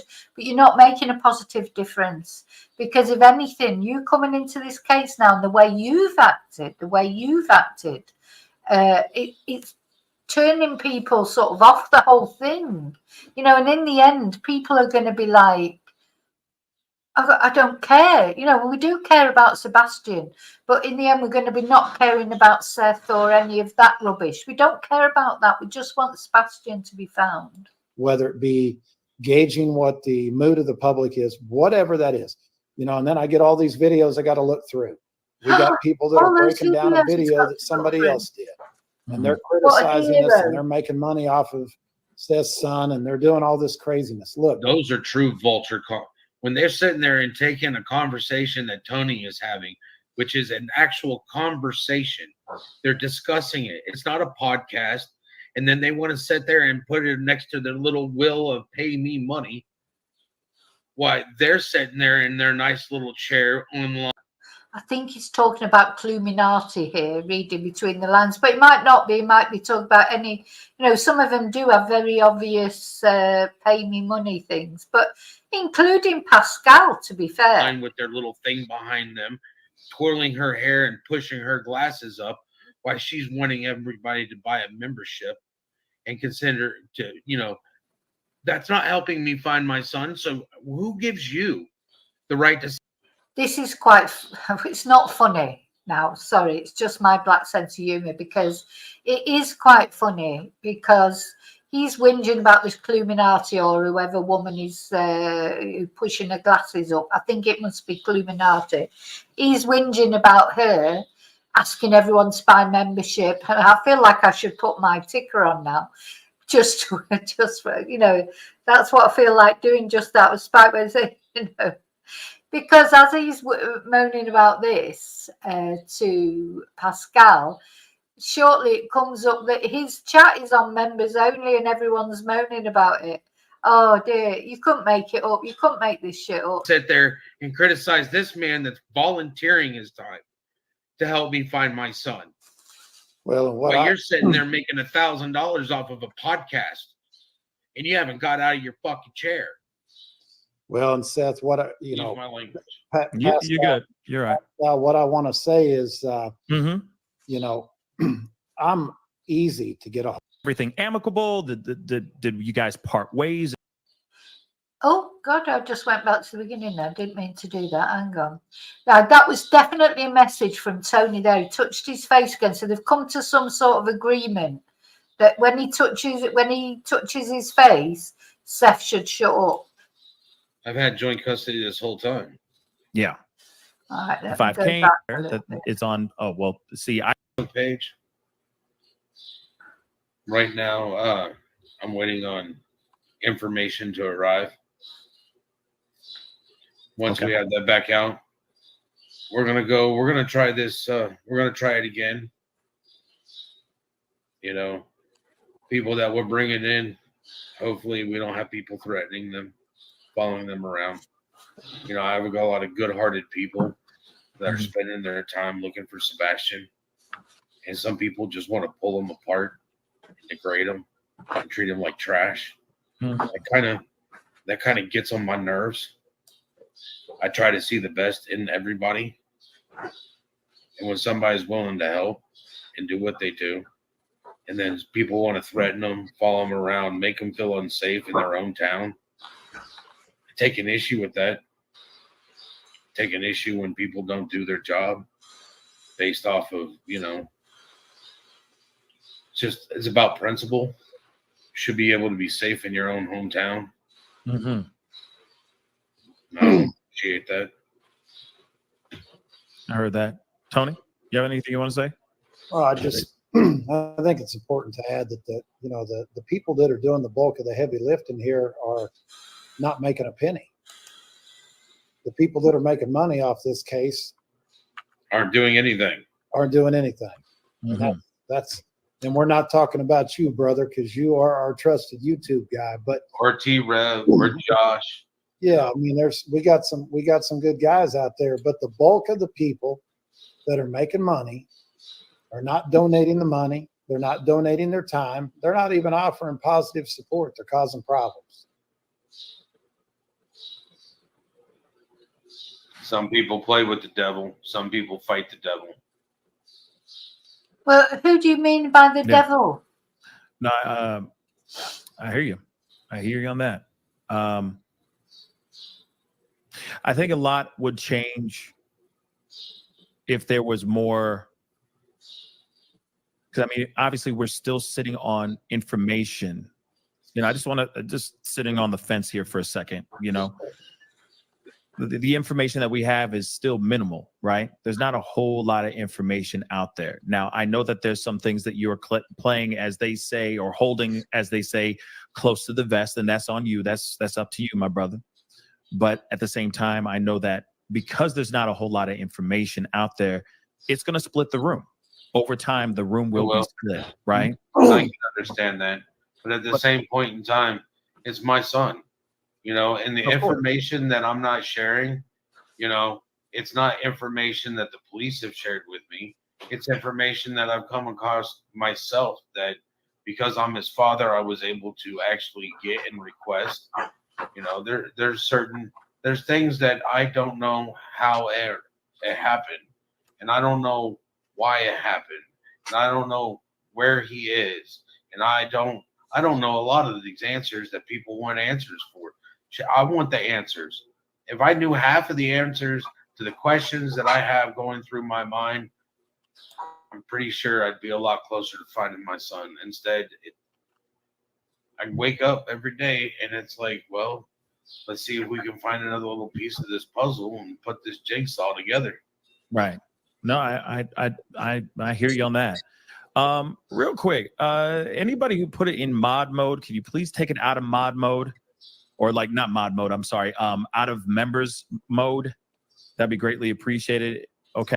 So then Pascal says that whoever, any of the mods who put it in member mode, can you take it out of member mode?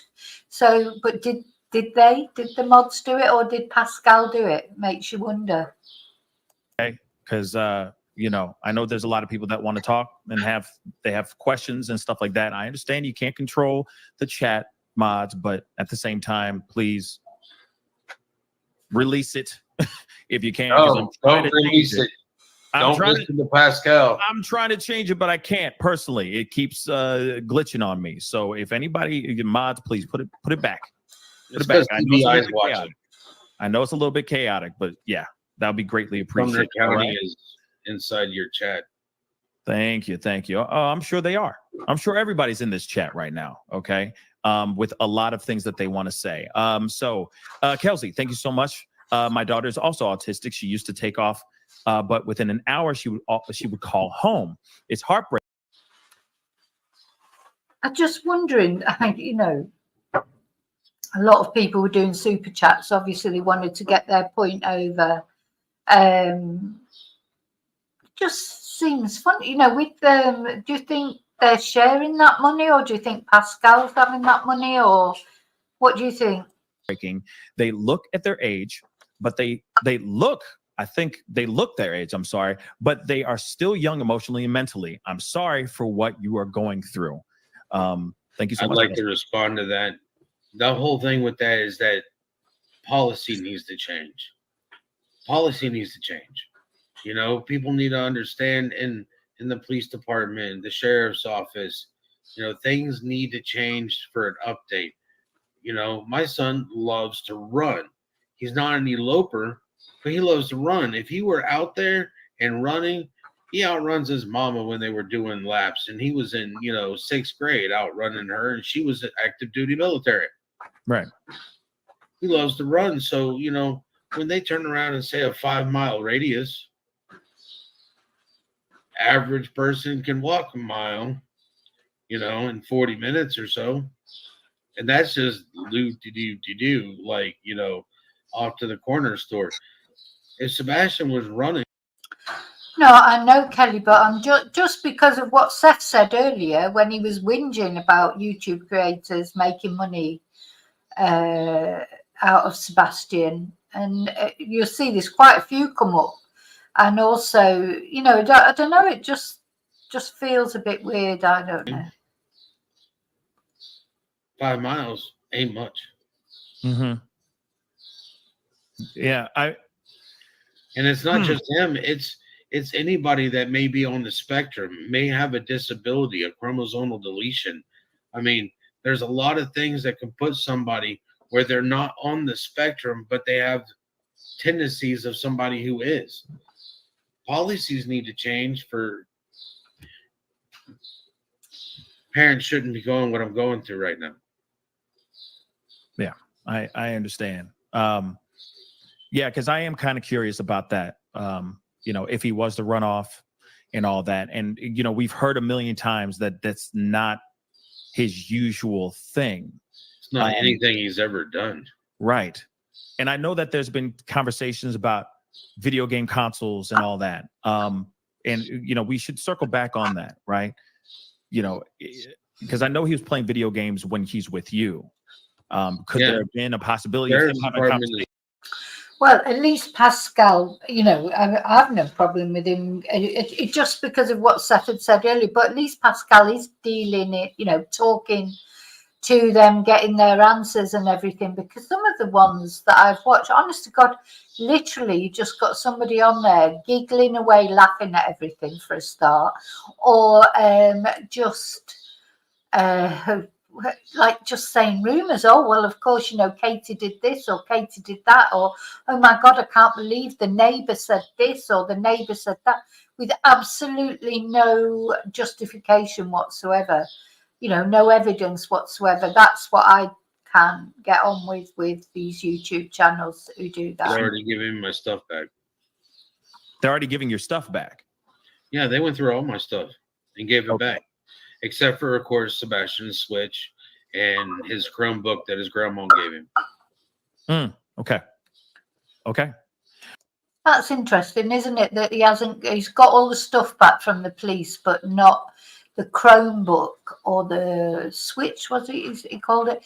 So his appliances. Just makes you wonder. I wonder if they found anything on there. Was Sebastian in touch with anybody else? Because he was allowed at Steph's house. But then how could he have kept in touch with him? I don't know. Because Katie specifically said he wasn't allowed social media. Let me continue on though, real quick. Giaz, thank you so much. Tony and Seth, don't give the trolls the time of day. I agree. Debbie, Seth, contact the SAR company or the SAR company. They are free and one of the best in the USA, American Scent Dog Association. So the SAR company, have you guys heard about that? No, I'm going to take a picture of that right quick, though. Go ahead. I was about Somebody to write already it sent down. me a text message about it. I'm writing it down too. SAR company. Just in case you guys forget, you know, you can always just, I can always just send it to you guys. All right. Just that reminder. Okay. But moving on, Emily, thank you. It's not fair that it's on. Oh, well, see, I didn't know it was on members chat only. I'm sorry, guys. Honest to God, I didn't know until I turned over and saw that you guys were saying that. So I apologize. Okay. That's not my doing. I tried to change it. It was not allowing me to do it. Okay, guys. There's a lot of people in the chat and the chat's going to fly. Okay. I'd like mods? to say something Just about let it that. go. Go ahead. Emily Jane, it's because Pascal doesn't go to church. There it is. That's solely what it is. I just don't go to church. Yeah, the jokes come now, you know, yeah, because Pascal doesn't go to church. There's quite a lot of jokey things go on in this. Just seems a bit weird to me that you'd be sitting there laughing and joking. That's what it is. Okay. For forgiveness. Let's see. Let's continue on here. Chrissy, thank you so much. Or Chris, thank you so much. Who's making money off your child? Members only, really. So they're still upset about that. But, you know, there's been a lot of people coming in, putting in their 2 cents. I didn't know. I swear to God, I did not know. Okay. But now it's in subscriber mode. Now it's in subscriber mode. So everything's Gucci. And it's as slow as it can go. A lot of people in the chat. And the chat's going to fly. Okay. I'd like mods? to say something Just about let it that. go. Go ahead. Emily Jane, it's because Pascal doesn't go to church. No. We will definitely talk about that for sure. Okay. But let's continue on. Amy, thank you so much. It's worth ask if he can get joint custody, even though Sebastian is missing. You need access to docs. So that's a good question. Can you get joint custody, even though Sebastian is currently missing right now? I already have joint custody. I've had joint custody this whole time. Yeah. The 5 Canes. We love Sebastian, ignore the hate. Mhm. Somebody We love you, asked, so- Kimberly asked, how can they send you money? Now, I understand you guys still have the GoFundMe and stuff, Yeah. right? No, there was so much drama and stuff about that I contacted my sister and I asked her to close it down.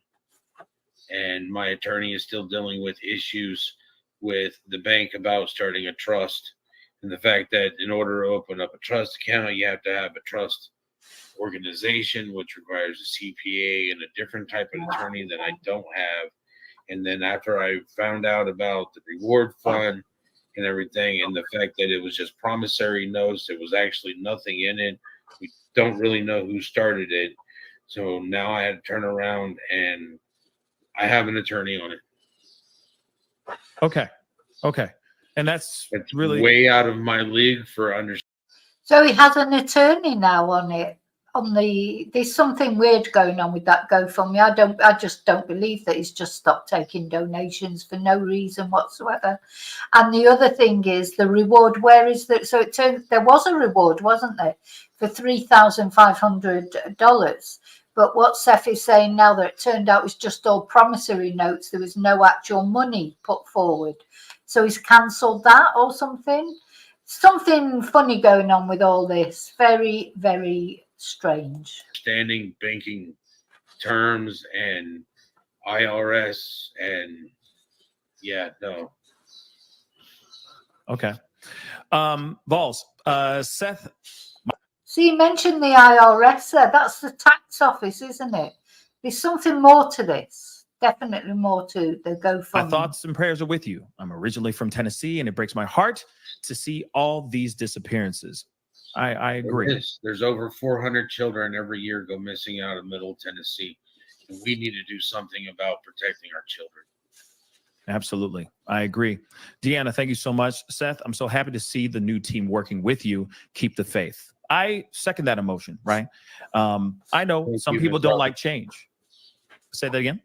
I was saying, thank you, Ms. Roberts. Yeah, I just think that a lot of people don't like change, right? Change happens, then they suddenly think something's amiss, something evil is afoot, and I say, hey, we step back, we wait, and see what's going on. Real talk, okay? S-Dubs, Seth, your interview with Coffin Daffer was incredible. Great job allowing us to learn about Sebastian. I would love to join your team with email. We'll email P. So she'll email me, and then, if you need more people. So that's the interview we're going to look at in a minute, the interview with Jennifer Coffin Daffer. It's much better than this interview. Sorry, Pascal, but it was about Sebastian, not just about them. It was much better interview. Hi, Chumba. S-Dub is here and interested in helping out. Okay? I appreciate it. Thank you. Tiffany asks, has the landfill close to second generation construction company been searched? The one that caught fire. This company is ran by Chris's family. Plus, the Cumberland River runs behind that company. I know that we've had a few conversations about this in the past, but it's good to go back to it, right? To go back to square one. The landfill close to that construction company. Has it been searched or researched again recently? I do not know. I know that when I reached out to them months ago, the landfill, I did not know that second generation was next to it. But from my understanding, when I called them, they are a transfer station, which the supervisor on duty explained that the trash doesn't stay there. It shows up, it gets loaded in, and then trucks come and pick it up, and then they take it to the landfill. So, from my understanding, it was just a waste transfer station. Now, if that's the wrong location, then I have the wrong information. Okay. Yeah, maybe that's something that we can circle back, look into, that kind of thing, for sure. Because I still am curious about other properties. Now, I know the law enforcement are not communicating with Seth, but quite often he's very vague about the information. I don't know. Maybe I'd just be different. God, I would have to know exactly which landfill it was, exactly what was going on. Even if the police wouldn't give me the information or wouldn't give me the dash cam or whatever, but I would have to find out as much as I could. And Tony as well, he's not even listening again. But of course, he's a busy man. He's a busy man. He works. He works, so he's a busy man, but he's supposed to be the PR man. What is he even there for? Why is he even there? Other properties that are owned by the families and all that as well. Have they been searched? Have they at all been tapped into or searched at all? That's one thing I'm kind of curious about as well. I don't know. Yeah, you don't know? Okay. Fair enough.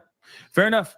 American Freedom Fighter, thank you so much. Prayers for Sebastian, Seth, Chloe, Tony, Pascal, and Captain Jules, the real canine handler, and my former commander officer. We are all here for you.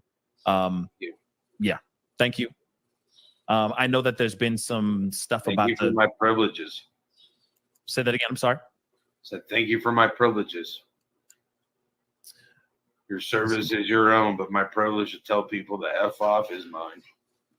Right on. Right on. Right on. Yeah, I'm not sure exactly where that came from. It's obviously something that he's read on the chat. Thank you for my privileges. My service is yours, but my privilege is to tell someone to F off. I don't know. Anyway, Tony's touching his nose again. Do you think that's a message to Seth to shut up? Okay. Let's see. Kick rocks. Are you better, Tony? You guys kick rocks? You know, the funny thing, Pascal, is that nobody liked me trying to control him the first week and a half, right? Mm-hmm. Now you all see why I was trying to control him. You can't control this. You can't keep me Look at Tony's face. I tell you, Tony will be gone. Within a couple of days, it'll be adios, phony Tony. There'll be some other fool brought in or whatever. But Tony's like, for fuck's sake, you can't control this, Seth says. You can't control this. He's never going to control him. Of course he's not going to control him. It's just not going to work. And you can... If there was ever a picture that said it, God, I'm going to screenshot that actually. Got to screenshot. Just going to put it on full picture a minute. How do I do that? Oh, never mind. I'll just do it as it is. Yeah, that is just, says it all. You cannot control this. Tony's like, for fuck's sake. Can't control Seth. tamed. But I am coachable. He is coachable. Right on. Because everybody has something for me to learn from. You're not coachable, Seth. Okay. Afraid not. Except for Listen, Moving on. I've been a teacher for 25 years. I'll tell you, Seth is not coachable. He's too stubborn. He's stubborn. You can see it. That's just the way he is. And of course, everybody, it's awful what he's going through, but he's stubborn. He's just on his own track. He's not listening. He hasn't got his listening ears on. So I don't think he is coachable, I'm afraid. Let's see. SAR. Seth, I own a business and I would love to donate 20% of my sales this weekend to your son's flyers / banners. How can I get in contact? Wow. That's wow, amazing. Totally happy about that. You can always send an email towards me, and then I can send it his way. I think that's the safest way of doing it. So there it is. Okay. But that's amazing. If this is real, I appreciate the generosity, and I'm sure the fellas appreciate the generosity as well. Fuck off. Without a doubt, bless you. Let's see. And they said it again. So thank you so much. Okay. Again, okay, American, thank you. Pascal, how can we donate supplies to the Q? EquiSearch or Captain K9 Jules on this search. Okay. Or Chloe. Obviously that things have changed with the PI, but any other entities that are involved, how can they help out if they want to contribute financially, if that's an option? We don't have a platform for that yet. We're working on a way to have money sent in that makes sense, where Seth isn't getting criticized for a GoFundMe. When we get that put together, then Pascal will let you know so you can talk about it on the next live. Sounds good. We'd definitely like to be able to give people receipts for anything that they donate. That way they can definitely file at the end of the year. So it's, Right. 501c3 type organization where you can get a charitable giving certificate when you donate, that kind of thing. Okay.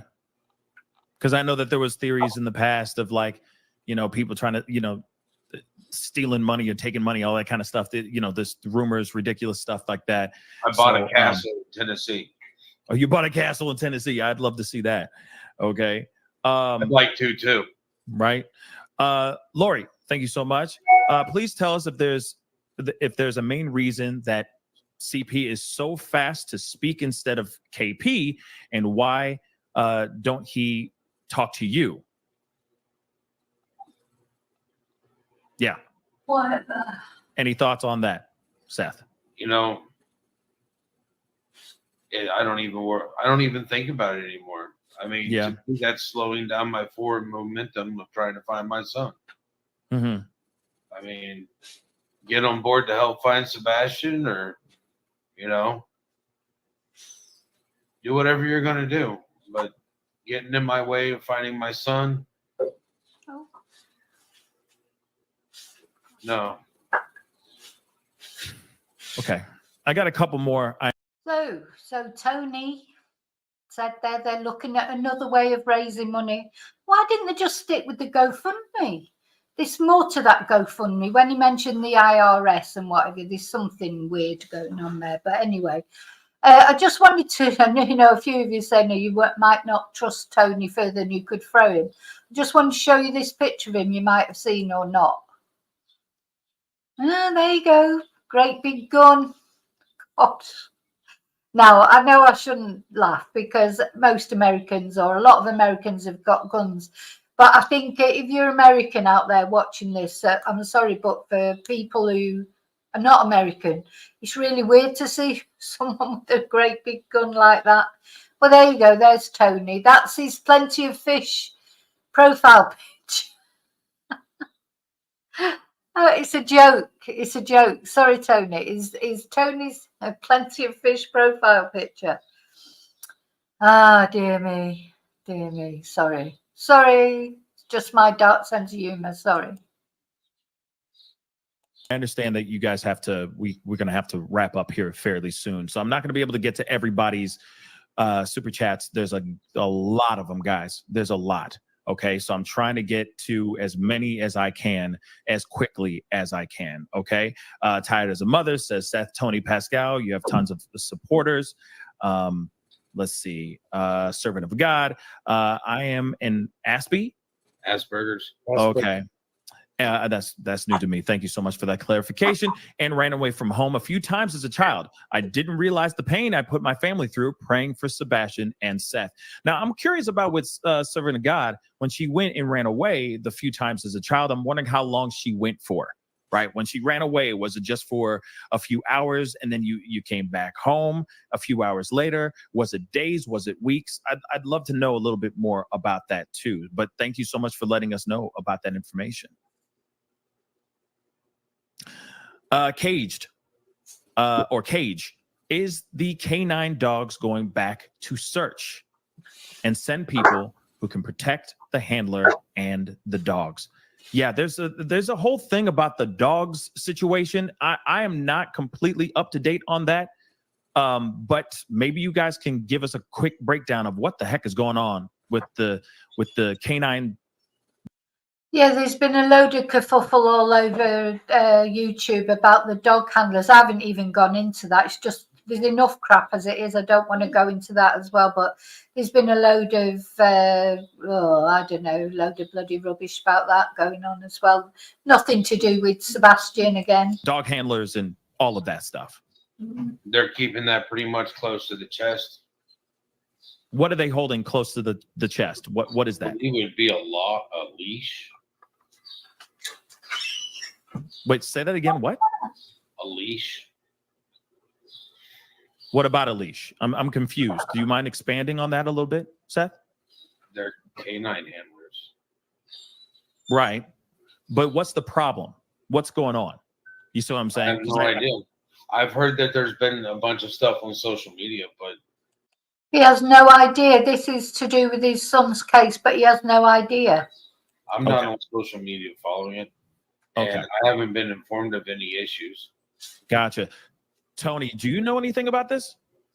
All I know about is that I was asked last night to go on and defend a lady named Jules by Seth and some other people, and let them know that she was the lady we were using. And then then I heard some other things today, and I'm very, very confused about the dog search situation itself. I think that's something that Seth and I are going to. Sorry. Oh, you're good. I think that's something that Seth and I are going to have a conversation about and figure. I think Seth could do with giving up smoking, to be honest. But Pascal could have helped him out there by putting his mic on mute for a minute. Figure out where we stand with all that. There just hadn't been enough hours in the day today. Okay, fair enough. Fair enough. I know it's been a busy day. A lot of things moving around. A lot of things going. A lot of things have been running amok. Let's completely. Here's keep it something real. I'll say. Here's something I'll say. Shoot. I hope that nobody ever ends up in this situation. The good people, the bad people. But here's what I'll say. It doesn't matter what any of you folks think about the people that are on Seth's team or off Seth's team. You can support the people, you cannot support them. Really and truly, the only thing that matters is what Seth wants at this moment, the toughest moment in his life.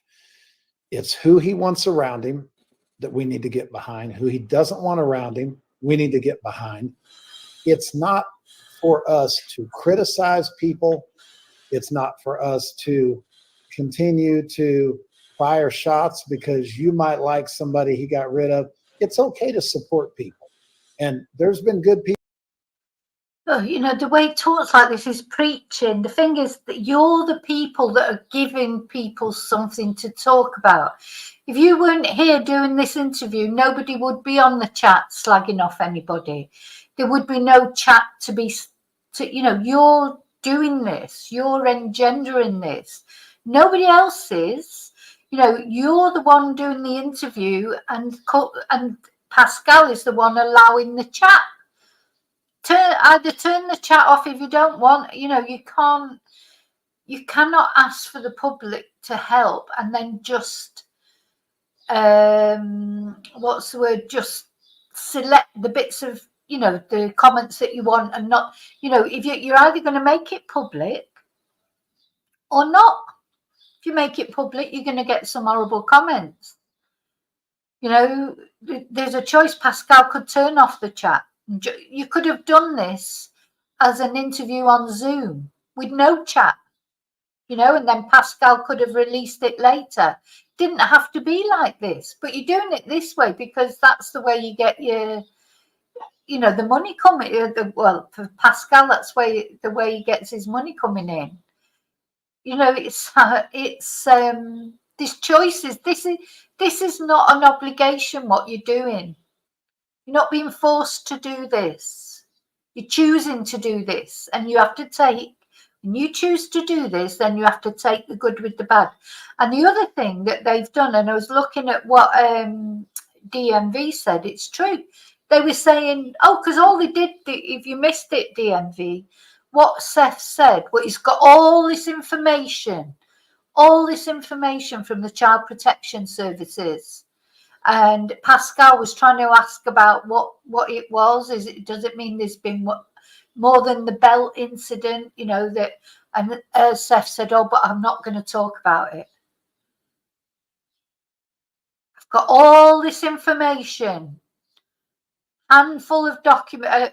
What did he call it? Loads of documents, or he used an expression to insinuate it was loads of documents from the CPS service. And Pascal tried to press him on it. Well, what is it? Is there more incidences? Is it this? Is it that? Seth goes, I can't talk about it. Well, you tell me what that's for, except for clickbait, as you say, or just stir in the mud. Why say it? If you're not going to divulge what this paperwork is, You're not going to divulge what the paperwork is. You should never have mentioned it because you're just creating more speculation. It's you, Seth. It's you always who creates all the drama. It is. And now bloody phony Tony, he's in on it as well. And the other private investigators have gone. So it's the Seth and Tony show now. People come, there's been good people go. There's been, those of you that have followed me at all, you know that I have defended the PIs relentlessly. So at the end of the day, if I'm gonna handle what Seth asked me to handle, I have to support his decisions. If I want to be on Seth's team, I have to support his decisions. So what the public thinks is really irrelevant to what Seth wants. He's not going to give it a week. He won't be on Seth's team anymore. In fact, I'd be surprised if he lasts the week out, the look on his face before.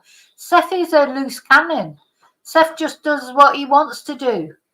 That's at this time, the toughest time in his life. We have to trust that this father is doing what he thinks is best at the time. And our opinion in this situation really doesn't matter. It's his call, period. Yeah, you're right. It is his call. At the end of the day, Seth is the one he's the one steering this ship. Real talk. And I'm glad that Rara said this. What are the next steps in the search for Sebastian? I think that's a solid question as well. Got more locations that At last, something about the actual search for Sebastian. we're going through. We got another STAR team coming in, so we got more equipment, newer equipment. We've got plans. Okay. Everything So where- amicable? Did you guys part Where'd ways? you get the money from? That trajectory of Do that. somebody. Hang on. Crawled everywhere. His chest? If I'm going to handle what Seth asked me to handle, I have to. Where's the money coming from for the new searchers and that? If he's closed down the GoFundMe, well, he's obviously got the cash apps and stuff. I'm not on social media following it. Okay. And I haven't been informed of any issues. Gotcha. Hang on, Want sorry. the audience. Oh, sorry, that's my fault. Okay. I lost track. Except for Pascal. Moving on. Let's see. SAR. Seth, I own a business and I would love to. I think it's I think Did Jesus walk through the desert and be tempted by the devil? Doesn't matter how long it is, unless I have to keep the faith that my son is alive somewhere. That he is alive. He is still in this world. That's why I've asked the world to help me find him. That is why the world is coming together. And we're going to find him. Period. We will find Sebastian Wayne Drake Rogers. His army is looking for him. And his dad will never stop. Beautifully said, man. Seth, Tony, I appreciate you both coming onto the show. Yeah, we talked about it. Anyway, that's more or less. So that was a horrible interview, I thought. I just thought it was nothing to do with Sebastian. All that hype about how they were going to reveal all this new information.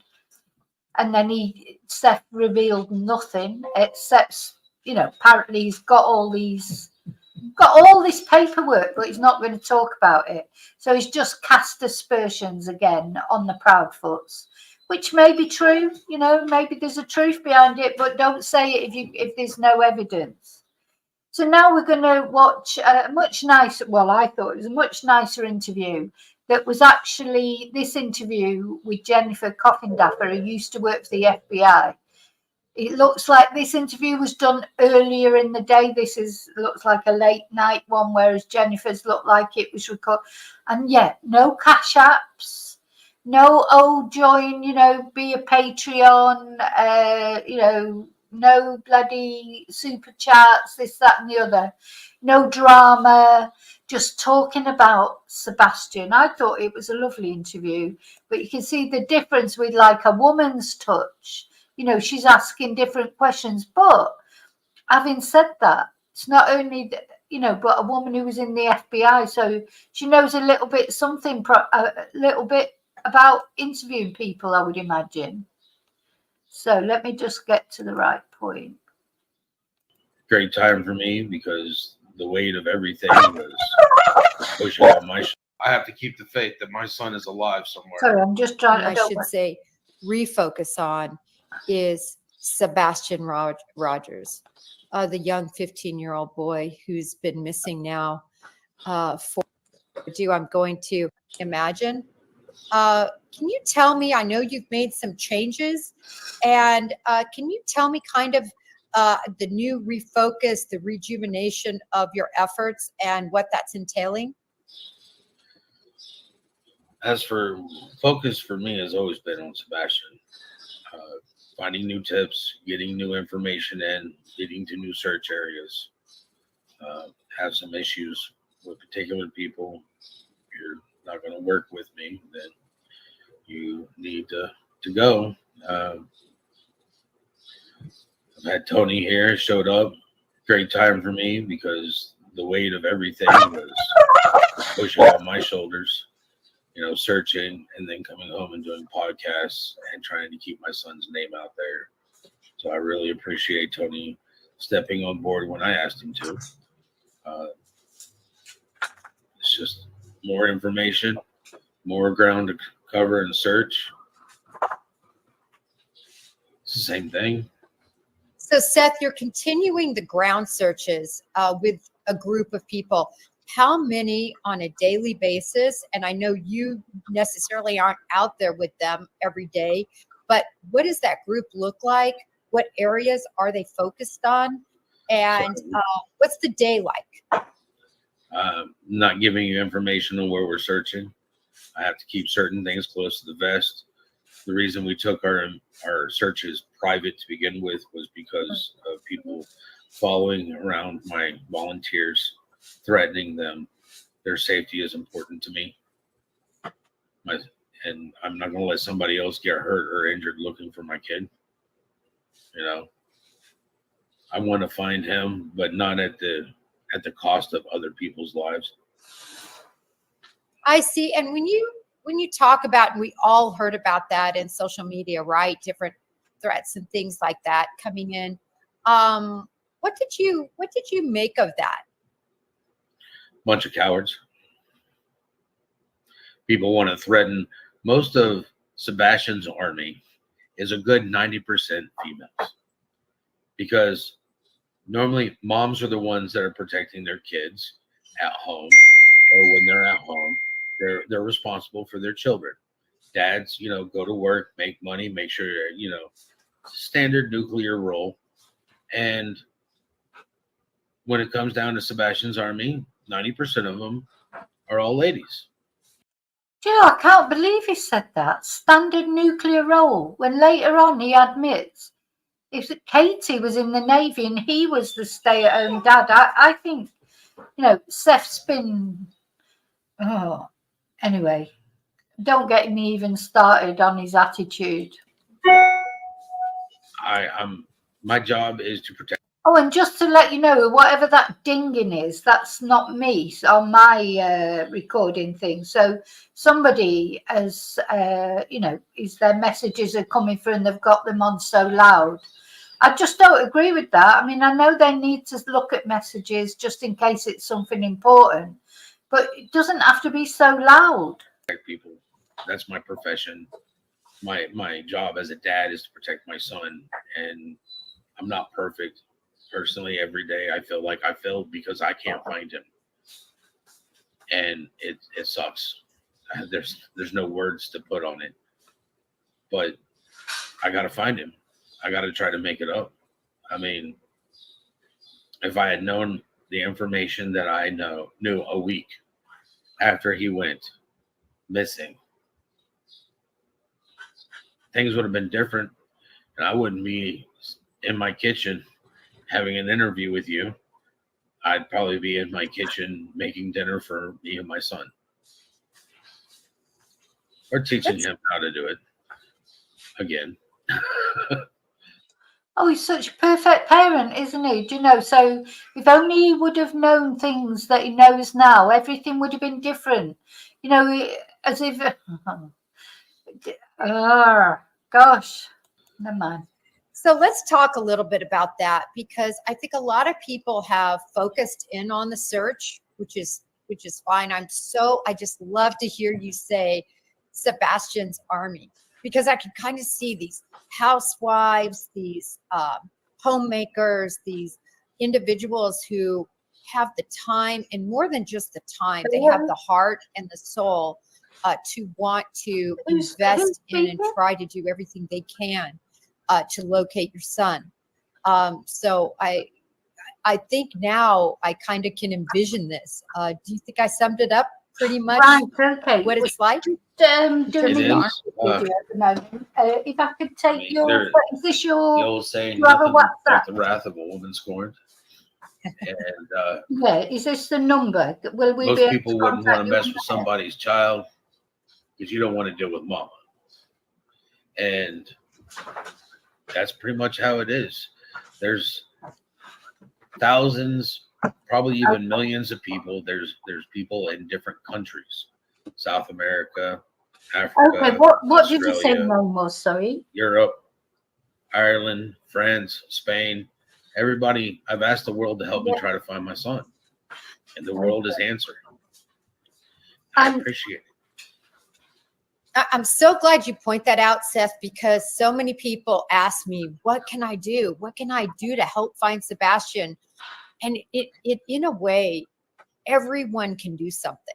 Okay. Everyone who has a It's Facebook probably in about account, an hour. who has Twitter, who has TikTok, who has any social media outreach, and even beyond that, if you just contact other individuals, friends of yours, and proliferate the message about 15-year-old Sebasian Rogers missing from Tennessee, gone now for 3 months. I mean, and a photo, the story. That's what everybody can do. And Seth, I hope that effort ends up leading you to your son, because I know no one cares more about your son on this platform or in the world than you. There's a lot of people out there that have been helping me try to find my son. And I appreciate everybody's efforts. And some of the things that Chris and Katie said will come true. Right. I find my son. Sorry. He's got a lot of people that want to meet him. These people that are out here searching for countless hours and days, that are helping with tips, spreading out flyers, passing information along on Facebook. They all want to meet him, and none of them have. And I'm giving them as much information as I can without giving away everything about myself. Yes. Okay. Well, you talk about meeting him, and even though people can't meet him, Okay. Well, we that's definitely what I talked want about this an hour. session Then, here Alan, to if be that's about. okay. Thank you I've for seen your- so many other streams I've got it and in the live phone, shows and so on and so the forth. number you And rang on, yeah. anything that anybody's doing to get the message out is good. I'm so glad to see It sort ends of a in lot of that 47. drama be stripped away. And I want to strip it away a layer even more. And I want to meet Sebastian. I want to meet him right now. Actually, the thumbnail that's going to come up, it's not up Makes yet, it but it's easier, been yeah. finished. Okay. It's beautiful, with beautiful pictures that you provided. Okay. So I thank first you. want to talk about Katie in a different light. I want to Thank talk you. about Bye. Katie in terms of Bye. when you all got married.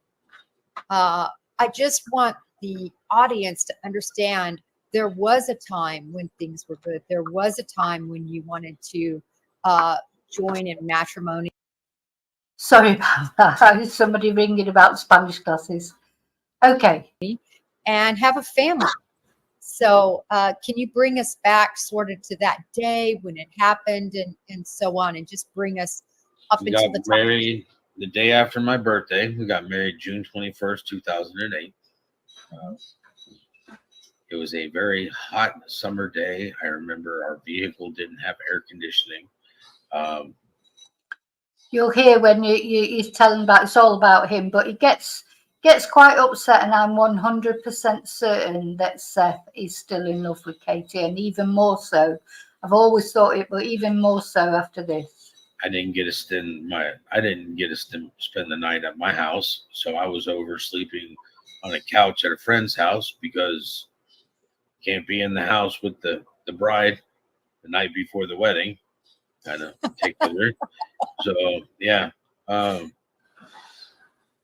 and literally the stress of it all. I actually had a migraine the whole night, so it's not like I got to do anything fun or exciting. I was sitting there like, I need water, I need ibuprofen, and I need my head smashed in with a hammer. What did you wear? Traditional tuxedo, or was it a cowboy wedding? What did you wear? I wore it was a tuxedo. Well, no, it was a suit, brown suit. She was in a dress, beautiful dress. She was beautiful. I mean, I still remember some of the comments that she made that she was like, you've never.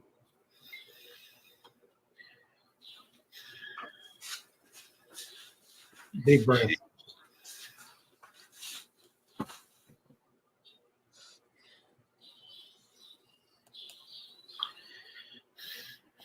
See how upset he gets when he's talking about Katie. I've not seen him get quite as upset about this when he's been talking about Sebastian. He's talking about how beautiful Katie looked on their wedding day. He's in love with her. He is still in love with her. He's choking up completely. And Tony, well, you'll see what happens. See, this is the difference. A female interviewer, she's trying to... and also someone who worked for the FBI, she's trying to get more to the essence of Sebastian, the background, the relationship, and the softer questions, aren't they? And they're evoking this emotional response. But this is the most emotional I've seen Seth talking about how beautiful Katie was on the wedding day. Let's move on, Jen. So that this night occurs, and then phoney Tony says, let's move on, Jen.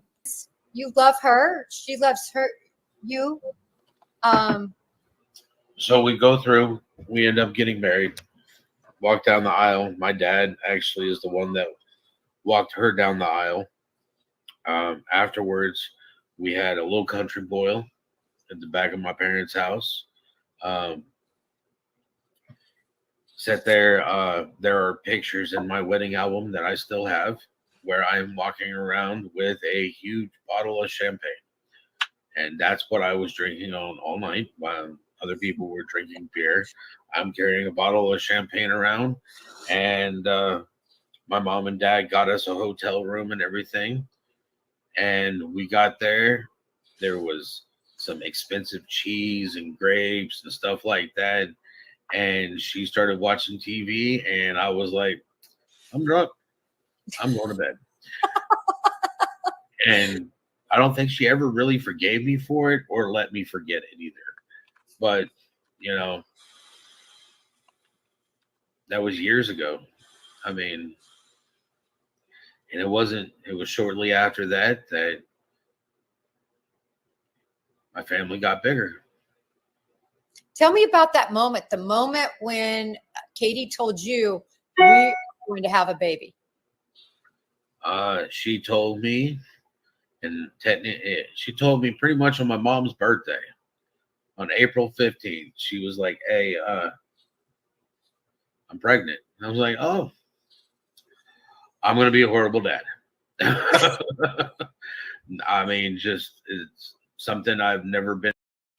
Something else we can't forget either is Katie was 19 when she had Sebastian, and Seth is much older, and it's thought that he knew, who knows when their relationship started, but didn't he know Katie from 12 years old?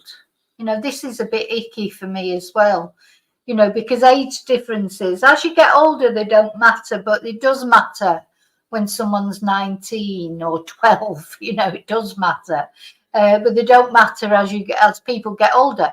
You could have a 10, even a 15-year-old age gap later on in life, the difference between someone who's 40 and someone who's 55 is different between someone who's 15 and someone who's 30. That's just the way it is. So I do feel uncomfortable with this age gap. Part of, so it's just like, here's another challenge in my life, and I'm probably going to fail at it miserably. So I And let so- my mom know, I'm sorry. you're going to have another grandchild.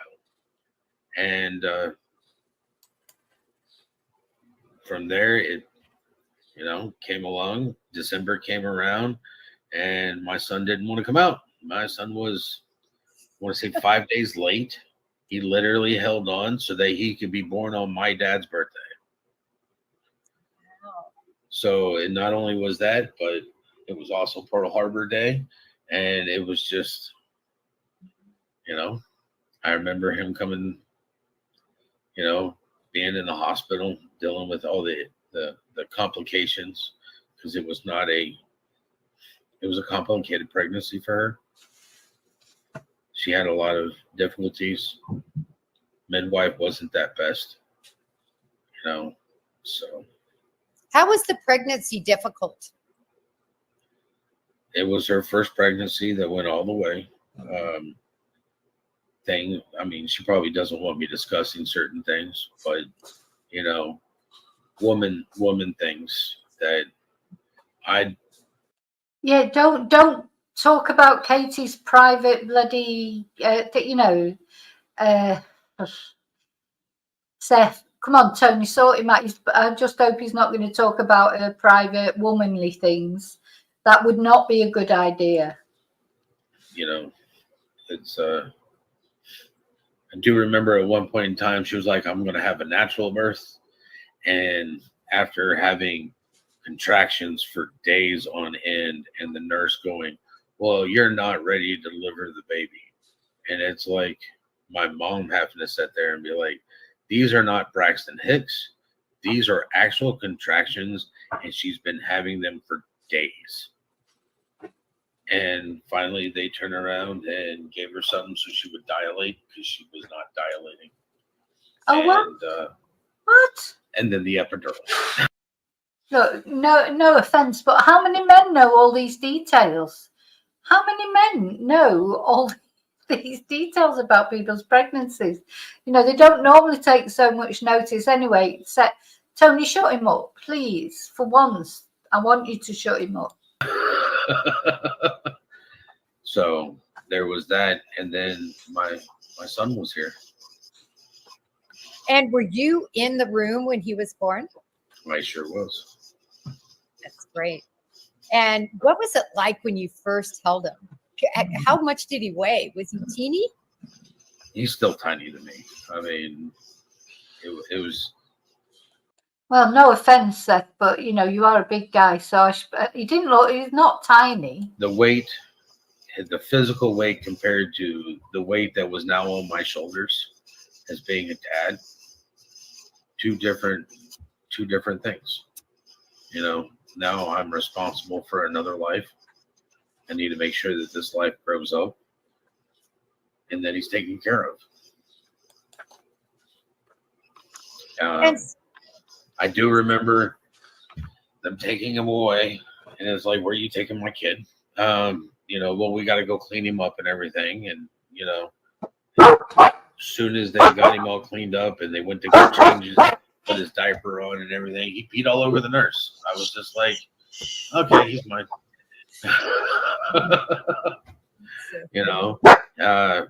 One of the first things he did when he came out is I have a half smile that when I smirk at people, and it's the first thing he did when he came out. He just looked at me and just smirked, and I'm like, yeah, chip off the old block there. That's funny.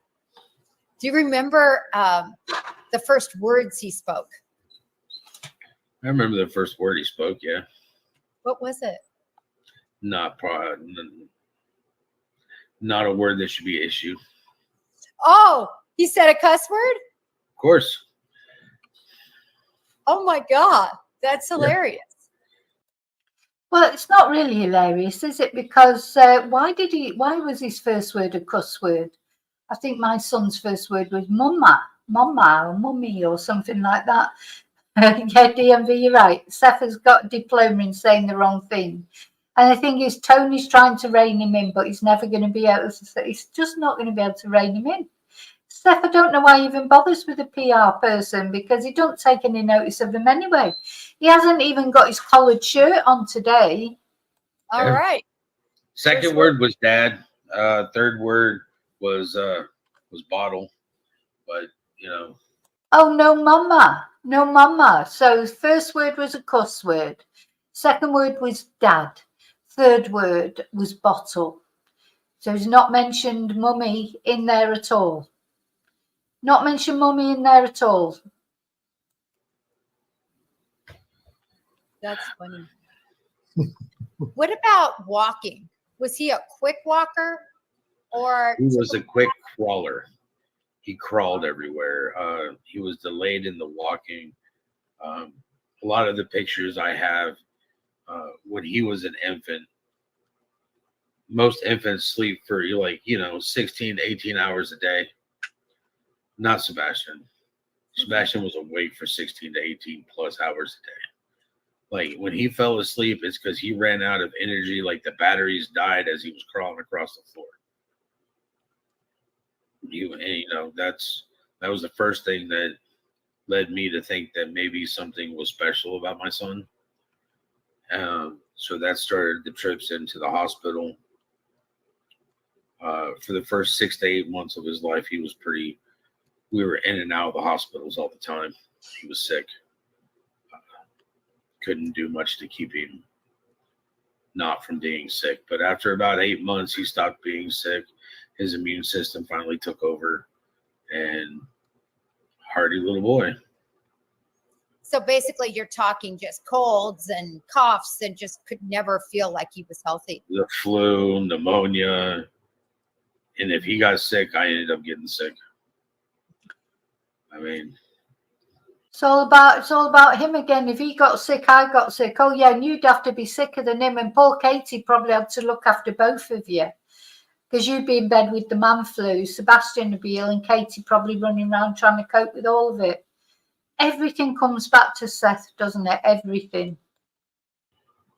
had to wait for certain things to take over, and so. And so at this time, Seth, you're working full time and Katie's a full-time homemaker? No, I was going to school full time. I was working full time and taking care of Sebastian. And Katie was working full time. Oh, okay. So you guys just tried to swap your hours out so somebody was with him, or he Yes. had nannies, or no? No, he, without getting into too many issues, we oscillated shifts when I was going to school full time and working full time. I was trying to also have somebody that, babysitter that would come and take care of. I'm just wondering how you go to school full time and work full time. You can't do both full time. And that was a lovely lady that lived right down the road. She loves Sebastian. So she was watching him for a little bit until things just wasn't working out anymore with her circumstances. And then Katie turned around and joined the Navy. And when she joined the Navy, Katie turned around and joined the Navy. How dare she? How dare she do something like, have a career? Oh my God, you can. And then this man, I'll tell you, he just rings all the wrong bells with me. And Tony, for a PR man, you crapo, because Seth's not coming over better now, he's coming over worse. Navy, I went to being pretty much stay at home because I didn't have anybody else to watch Sebastian. And we were noticing that he was having difficulty speaking, delay. So he had to stay at home then, because Katie went off and joined the Navy.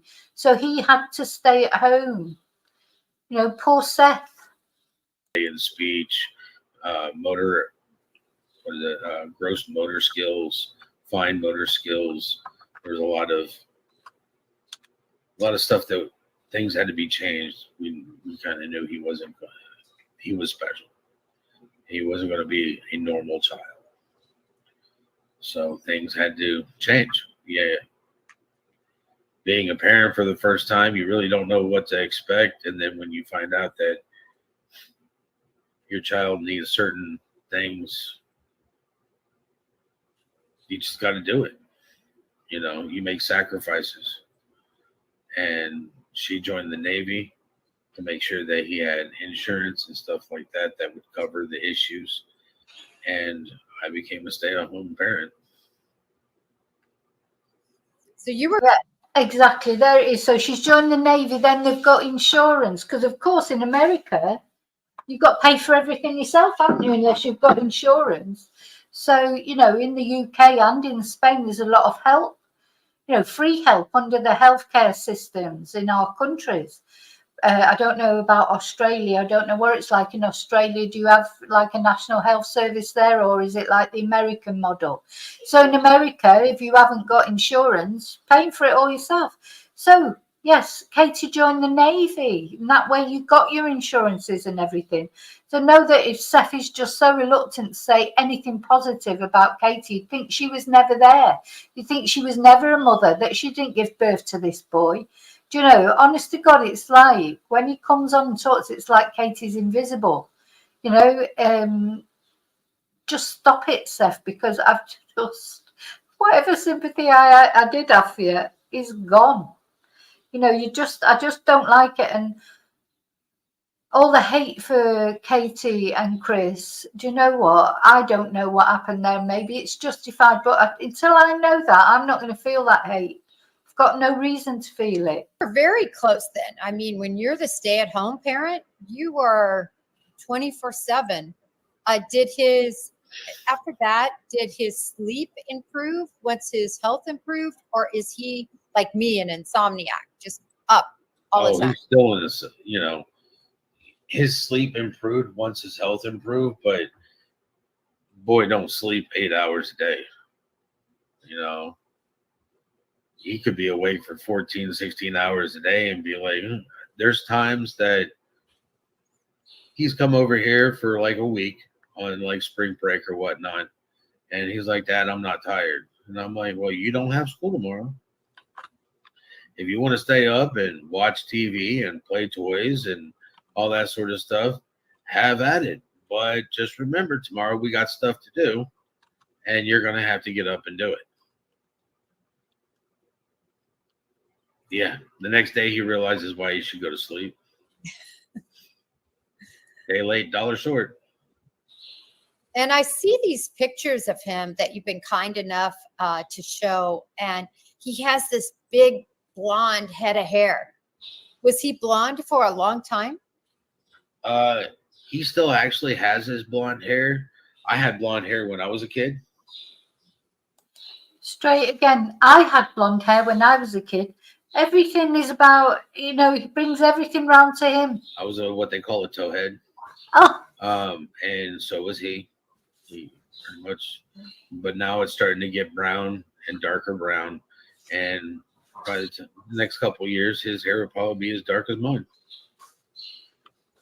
And so we've talked a little bit about him, his early years, some struggles in terms of health, and then he got better. Still a little insomniac. When did he start walking? Is he 3, 4? He started walking, and I'm going to say that he was like 2.5. He started walking before we left Georgia and headed to California. He was definitely walking beforehand. Once he started walking, it wasn't really walking. He ran. I mean, he ran. I mean, the worst thing in the world is my buddy was at the house watching him while I was at work.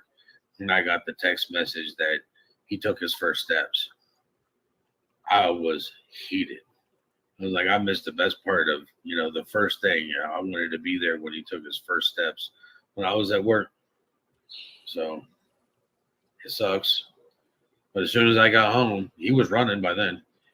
and he's never really stopped. He's a kid in motion, and I hope he's still in motion now.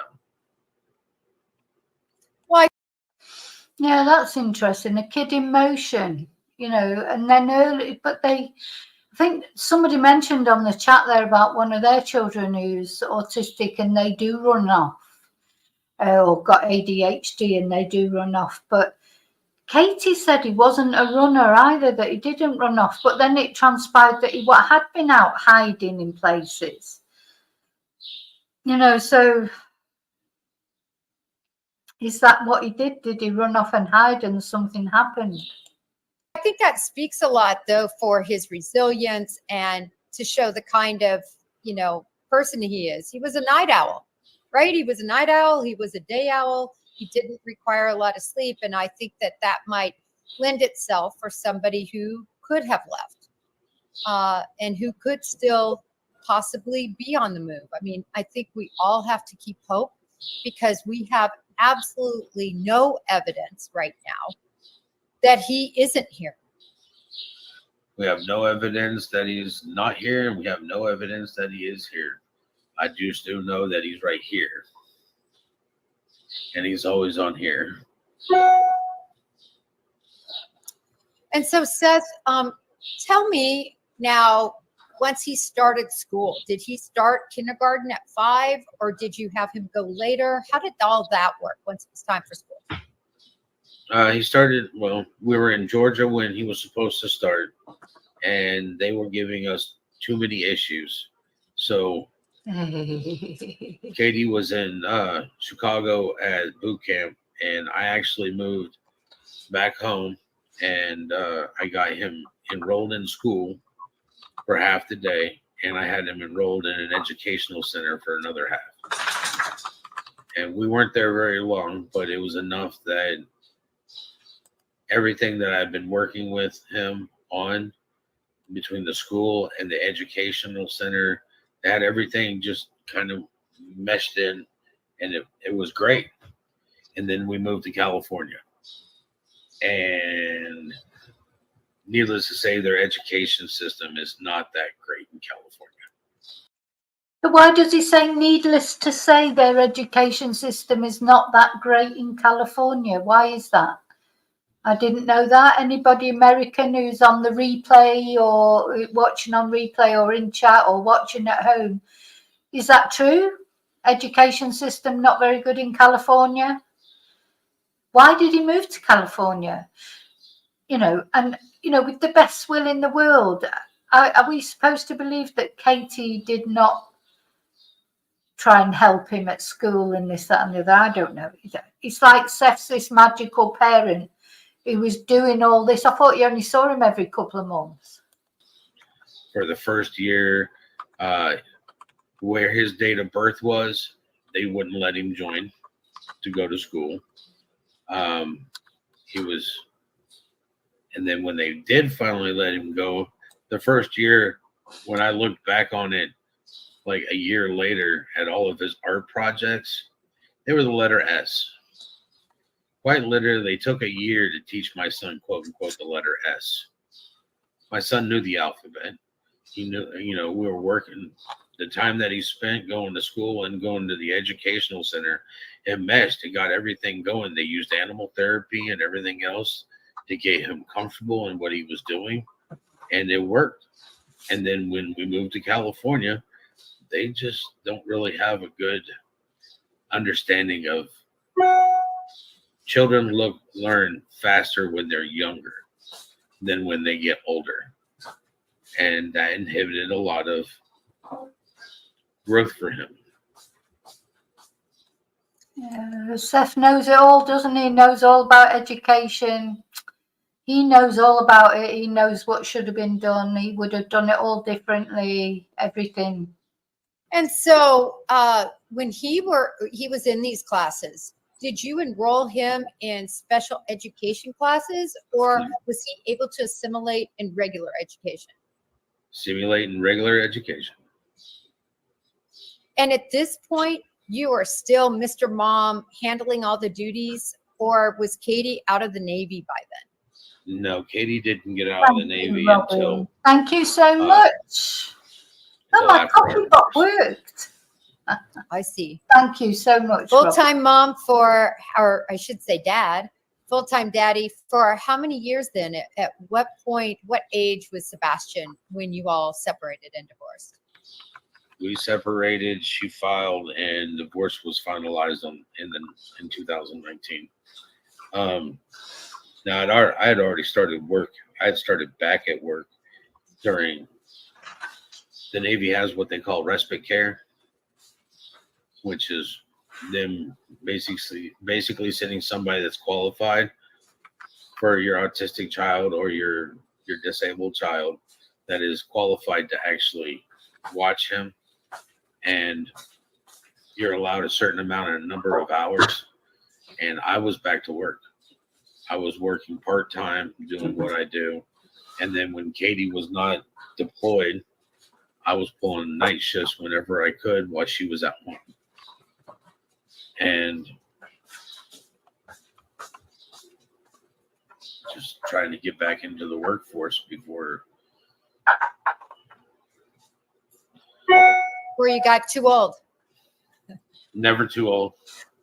No, just once you've been out of the workforce for a little bit as a stay-at-home parent, nobody really wants to hire you anymore. They figure that you forgot how to, add 1 + 1. You supposedly forget the bare basics of actually how to complete tasks, which I never really understood, because when you're a stay-at-home parent, you do everything. You're right. You manage that household. You make meals. You take Doctor's care of appointments, play dates, you name it. And it wasn't just that. I was still taking care of all the bills, making sure that everything was paid. I had made the agreement with Katie at that point in time when she joined. So what? You was doing all that, and he was paying the bills as well, making sure everything got paid. But was Katie earning the money? I presume. The Navy, that she just focused on her career, and I'll take care of everything else. And that was my promise to her. Well, I think certainly your message here, just a side note, a lot of people that might be listening are a stay-at-home parent. And I'm sure that your story resonates with them. So tell me a little. Well, I'll tell you what, my story resonates more when you having to work and look after your child and do all that as well. So you stay-at-home parent, he's making out he's like some sort of saint or whatever. But you know what, Seth, you could have had to been working and doing all that at the same time. That's what people do. Single parents do it day in, day out. Day in, day out. They have to do it all. And anyway, I'm not saying any more about that. I love this picture that I found of Sebastian, and he's actually in I think they're called a cubado or something like that, like a small backhoe. Who's in that picture, and what was he doing, and is he just good with machinery? He likes machinery. His stepdad works with, he's a crane operator, and Sebastian likes heavy equipment. So when they were living in Hendersonville, they were digging out flowers and stuff, and Chris put him into one of them, and he did a wonderful job. Chris was teaching him how to operate heavy equipment.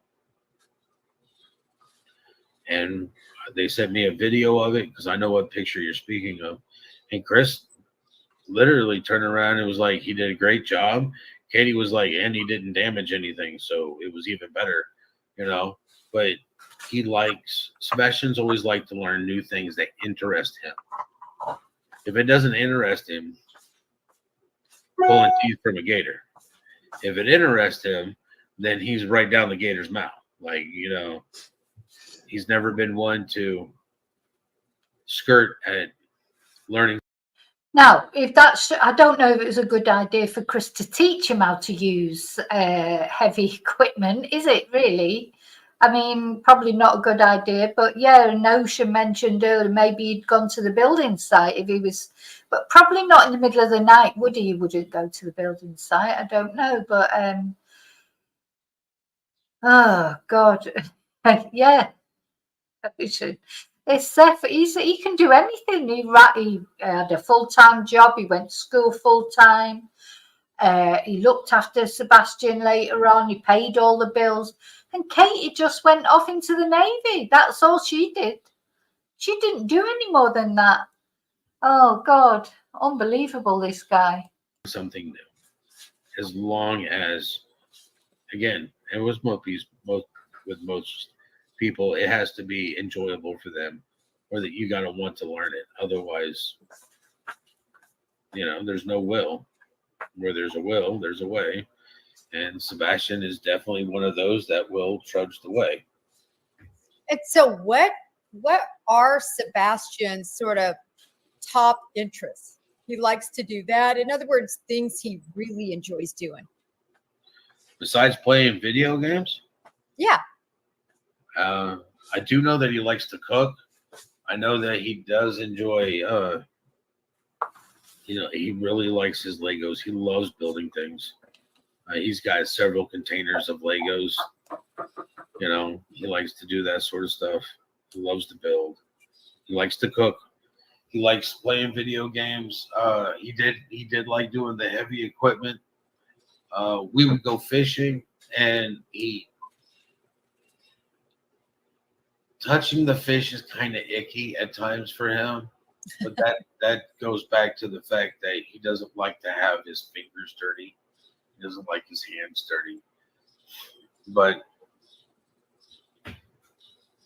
it's like with him doing Minecraft and telling him that, hey, I needed you to do online schooling, and he didn't want to, but I spoke to him, and it's like, it's not permanent. It's just a little setback, not to mention it will open plenty of doors. You like Minecraft and the system that they have up here for their online schooling, it opens up college courses at Austin P, where they teach them how to do data programming and things using Roblox and Minecraft. So it's not like it's going to be a dead, you're sitting at the table all day long, His God brothers in it. He does the online schooling, so he's going to have somebody that was going to be there with him. And I wanted him to get his therapy, so that way he could start correcting his own behavior through therapy and everything else, so he could see where he needed to change. So a couple points. You're talking about, so in the summer, you were supposed to take full-time custody of him. Is that right? And then he was going to do online schooling. Make sure I've got that right. Yes. At the end of this school year, he was supposed to come up here. I'd have him for the summer, and I already have him enrolled in school, because you have to start the process for up here for enrolling in online school at the beginning of the year, because there's such a wait list. And Katie and Chris were fine with that. Oops, sorry. You okay? And Katie and Chris were on board with this plan.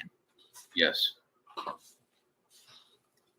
And that was supposed to happen June 1st, the end of May, something Whenever like the that. whenever the school at Beach Academy was over. And so it sounds like Sebastian may have been, like everybody is whenever there's change, a little bit apprehensive about online schooling. Did he have friends he didn't want to leave at his other school? We really didn't discuss that. One of the things that I've discussed many a times with my son is that no matter how much you don't like change, it's the only thing that is constant in life. Nothing will ever stay the same.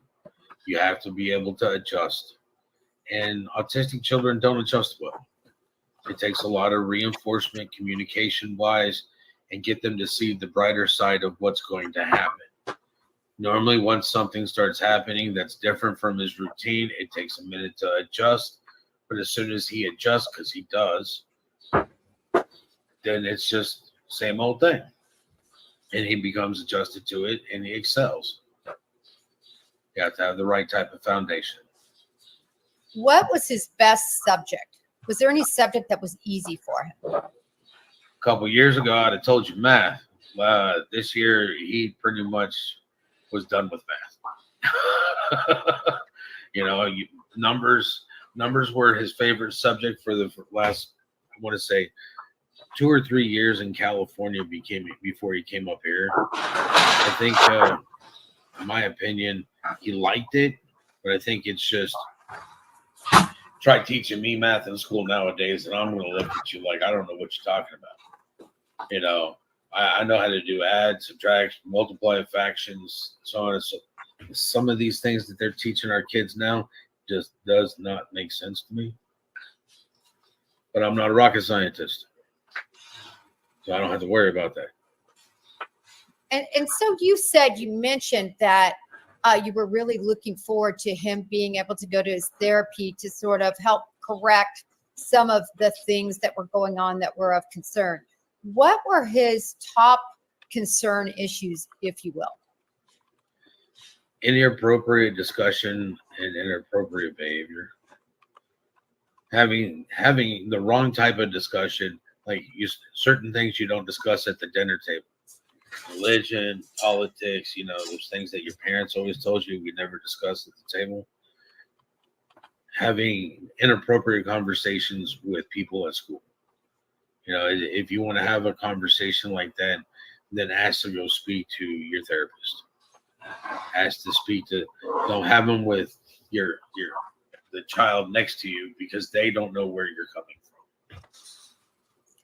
So, in this vein, because I think it's really important as search efforts are happening and to really understand that trajectory of somebody if he did leave. You've talked about tactically, he doesn't like to have his hands dirty. We know about the fire ant incident. Did he care if his feet were wet or slimy, or did he care? At my house, his feet were normally clean. As for socks, he normally had a sock on. He would complain that his feet are cold all the time. And it's like, well, you have house shoes you can wear. You have socks that you can put on. No matter how many times I told him, listen, your feet are cold and you're cold, wear a pair of socks so help keep the body heat in. Instead, he'd rather just have a blanket. But most of the time I would see him, he'd have one sock on, one sock off. And it's like, Sebastian, where's your other sock? Oh, I don't know. Sounds like we got a task in here. Let's find the other sock. There goes the next 45, 50 minutes looking for a missing sock. So I find this very interesting because there's been a lot of talk about him being barefoot, but did he have socks on? I have a son who hates to wear shoes and he hates to be barefoot, but he loves to run around in socks. Is that the situation? Could he have left in socks? I guess it's a possibility. I wasn't there. Would you say, though, that would be more possible than being barefoot just based on his attitude toward having cold feet? No, because even here with cold feet, he wouldn't put socks on. He'd have one sock on, one sock off. They don't stay on. Like he'd go to bed with socks on, and when he woke up, he'd be barefoot. Socks are like rolled up underneath a pillow, underneath a blanket, on the other side of the bed.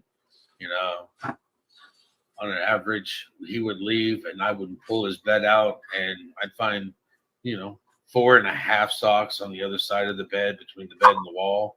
And I'm like, that's why you have no matching pairs of socks. They're all over here. I've washed all the other matching pair, but all the. Look, socks are a nightmare. I think all of you probably know that if you've had kids, or even just from your own socks. I've just given up now trying to, or I gave up years ago trying to find pairs of socks for my son, because I just used to put the socks in his drawer and he'd have to pair them up or whatever, because they end up all over the place. See you, David. The ones that are matching the ones that are clean are dirty, and they're stuck between the bed and the wall. What size of shoe did he wear? The pair of boots that I bought him were size 10.5. Wow. So pretty big feet. I mean, for 15, 10 Don't and a make half. fun of his feet. Hey, when you have a size 5 foot like me, size, 7 is gigantic. So I respect a size 10 and a half. He was probably going to be Same size as I wear. going to be tall. Yeah. Oh, yeah. When he was 3 years old, I couldn't wait for the day he turned 3, because the old wives' tale was at the age of 3, when he was born, measure him, you double it, and that's how tall he's going to be. And yeah, when the day he turned 3 years old, at that time, I put him up against the wall and I measured him, and he was 3 foot 3 inches at 3. And I was like, awesome. He's going to be 6'6". Anything over 6 foot, and I'm good. So that's my goal, was for him to be, 6'6". Now And you said Jen, I think to your question about the barefooted versus socks, I think really the only thing that's been stated at this point is that all the shoes were accounted for, and that's really all we know. Yeah, his old pair of tennis shoes, his new pair of tennis shoes, the pair of boots that I bought him, and the house shoes, they're all accounted for. Well, that's interesting, because a lot of people have asked about the boots that apparently Seth had recently bought him. They're all accounted for. So it seems like he was either barefoot or in socks. But I thought when I listened to that, remember when we listened to the police tracking Sebastian the first sort of however few hours, I swear the police said they saw footprints. I just don't know if anybody has asked this question, and I think it's an important one. If Katie knows how many socks he has, are all the socks there? And I do think that's an important question. Nobody knows how many socks. Do you know? I don't know how many socks I've got. Never mind. How would you know how many socks somebody had? No. Sorry, Jennifer, I can't agree with you there. If you know how many socks your kids have had when they were young, well, you must be, you must be obsessive about socks. I wouldn't have a clue. Does anybody here know how many socks, if it either or would have known when they had young children, or if they still have? Do you know how many socks your kids have? Surely you'd have to be OCD to know that. Because a lot of people. I'll let you know. At my house, I can't tell you how many pairs of socks he has. Yeah, you wouldn't because know. if you get a hole in a pair of socks, I throw that one away. Then you get a hole in another pair, and I'll make sure that one's ripped up. And, I couldn't even tell you how many pairs of socks I have. Now I can tell you how many pairs of Naruto socks he has, and his ninja socks, because they're the ones that come clear up to your knee, and they come in packs of 5. So he's got like 10 of those. And that's at your house. But I'm just wondering if anybody has asked Katie to do an inventory of socks, if she might know. Jennifer. Possible. I'm just saying, because Quite he like lived there, Jennifer, that but would lend itself more that he could have left if he put socks on. I think that's an important distinction between being barefoot and having socks on. So, Yeah, but who's gonna do inventory? maybe Socks. that question has already been asked and answered. If it has, I certainly haven't seen it. Seth, I think it's an important one to answer if you have any ability to do that. No, I he's don't. got no ability. No, of course he hasn't. Well, Ridiculous. hopefully we'll get the question to her and figure out if that's ever been asked, because I do think it's an important. You talked about how he likes to cook. What does he like to eat? What's his favorite food? Well, that has changed throughout time. When he was younger, he didn't like meat. He wouldn't, at all. He liked his vegetables when he was a kid. He liked his oatmeal, vegetables. As he grew older, he got into the chicken nuggets. And then I remember the first time that I got him to try a hamburger we were in South Georgia, and we're running errands, and he was in the car seat, and he was like, "I'm hungry," and I'm like, "Okay." We went through a Wendy's. I'm gonna get him, something to drink, something to eat until we got home, and I ordered me a single hamburger, and he literally took my hamburger and ate the whole thing. I was just like, the boy has eaten beef. Wow. His first burger. And after that, he started eating spaghetti and things like that. His favorite food now, he's got a lot of favorite foods. He does like his sushi. Not sushi meat, but he likes sushi. He likes that soybean stuff. I don't deal with that. Tofu. To me, Tofu. it has no taste. I'll eat dirt some other time. But he likes it. When we go out to have hibachi and stuff, they'll put tofu in the soup, and he'll eat it there, and it's all fine. When we're at the house, he likes his eggs. One of his favorite places to go eat is either IHOP or Waffle House because they serve breakfast. And he likes his pancakes. He likes his eggs and his bacon. And here at the house, one of the things that he likes to cook and make is we'll take the cheddar brats and we'll cook those for about 45 minutes in the skillet and then cut them up into pieces. And then we start making our sauce. And that's how he likes his spaghetti. With Parmesan cheese, he likes. Now, one thing I do think that's sort of come out of this interviewing Steph's positivity, if you like, is that he talks very easily about Sebasian as if in the present tense. There's no hesitation. He's talking about. So I do feel that if something has happened untoward to Sebasian, I don't think Seth knows anything about it. Now, whether or not a Shannon Matthews situation has happened, that's a whole different thing. You might know about that. But he talks about him very casually and easily as if he is still with us. And so I think as far as Seth is concerned, he is still with us. And let's just hope he's right. Tony's just sat there in the background like a Bond villain, isn't he, on his dating website? Sorry, it's a joke. It's a joke, Tony. Sorry. I know I'm going to get into trouble one day for making jokes like that, but it just looks like it. He does look a bit like a Bond villain. I like the shirt he's got on though there. It's a nice shirt, a collared shirt. I don't know. So already that advice he gave to Seth about wearing a collared shirt has gone out the window.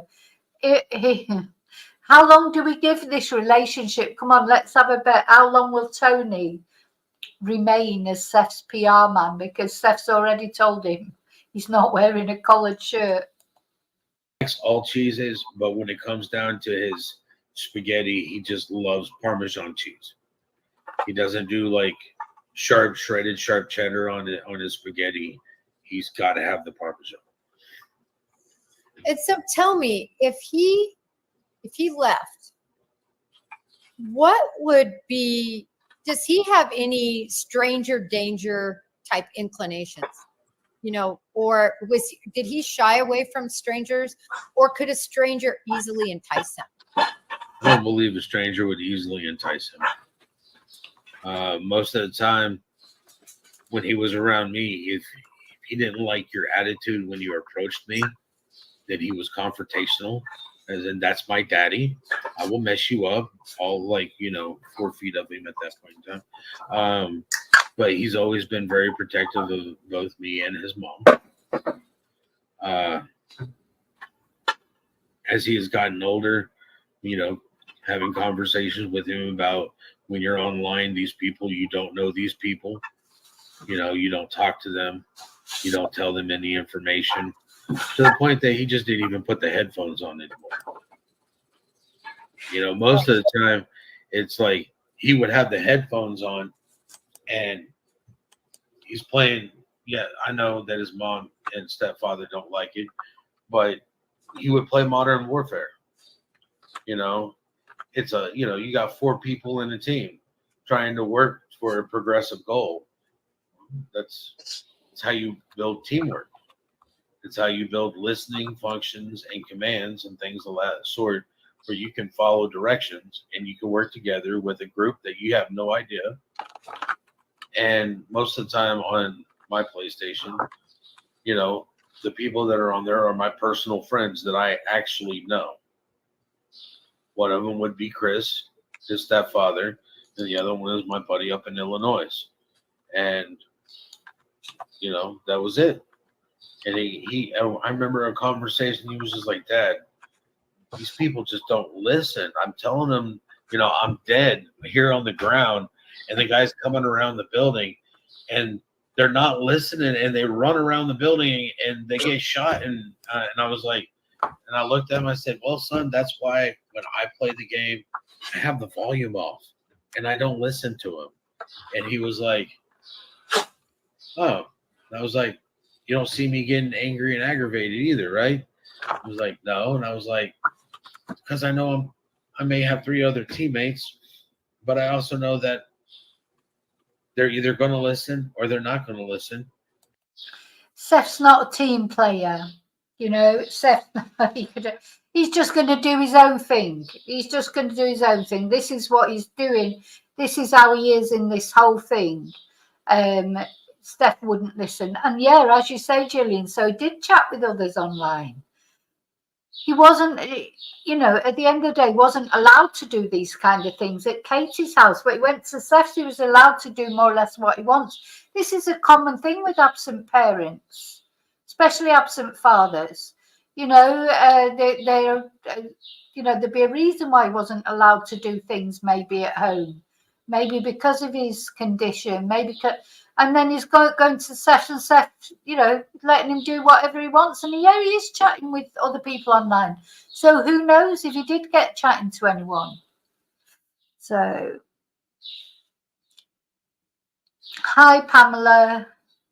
Yeah, well, I think we'll all have to disagree on that. We'll have to agree to And disagree it's not on going to that. affect my day. I'm here to play the game and have fun playing the game. And Oh, I'm sorry. Go ahead, Seth. go ahead. Because to be honest, Pamela, he hasn't even spoke. You obviously maybe you didn't watch the Pascal interview, but Seth's not going to be reined in by anybody. Seth just says what he wants, does what he wants. I'll give it a week anyway, but I could be wrong. But I don't think Tony is the voice of reason at all. Did you see the interview that Tony did where he was effing and jeffing, and you know he's not controlled in his actions.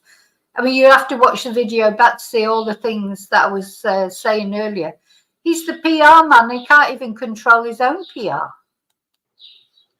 No, I was just going to ask, you made a comment early on, very early at the very beginning. And you said words to the effect, if I knew a week after, if I knew what I know now, but knew it a week after, he would be here in the kitchen and I'd be teaching him how to cook. What I again. said was the information I learned a week after he went missing. If I had known it a week before he went missing, he would have never been missing. He would be in a house. I see. He would have been with you because you felt Hindsight's 2020. right. You You felt know, like the that. information that I learned shortly after he went missing. If I had known that information before, I could have been preemptive about it, and I wouldn't be looking for him. Seth, do you believe Sebastian is? You have to have the faith. You have to have faith. Well, I can't think of a better way to end this conversation with that message. You have to have faith. God Because- tests us every day. He does not put onto our plate what he does not think we can handle. And what he puts on our plate is for watching us grow. Seth, if you had Amen. one message or two to send to the people listening today, what would it be? If somebody has my son, let him go. Drop him off at the gas station. Oh, To those that are out here helping me find my son, thank you. The goal hasn't been met yet. The goal is to find Sebastian. You can't stop Sebastian's army. Beautifully said, Seth.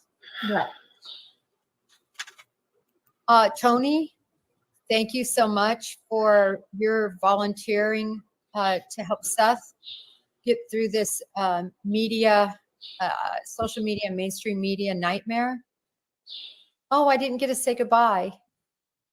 And please tell Seth, that I thank him for coming on. I think he was probably needed a moment, but please let him know, deliver the message. And I'll text him. I have his number to just thank him. Sure. I can't think of anything more important than to continue showing Sebastian's face for people to hear his name and for people to know his story. I agree. Tony, any other words for us? No, I just think it's important to keep his name out. It's definitely the quietest interview I've ever seen Tony make. I mean, God, the ones I've seen on TikTok and that, he can't keep quiet. There and to, there's a lot of people doing a lot of things that aren't helping bring Sebastian home.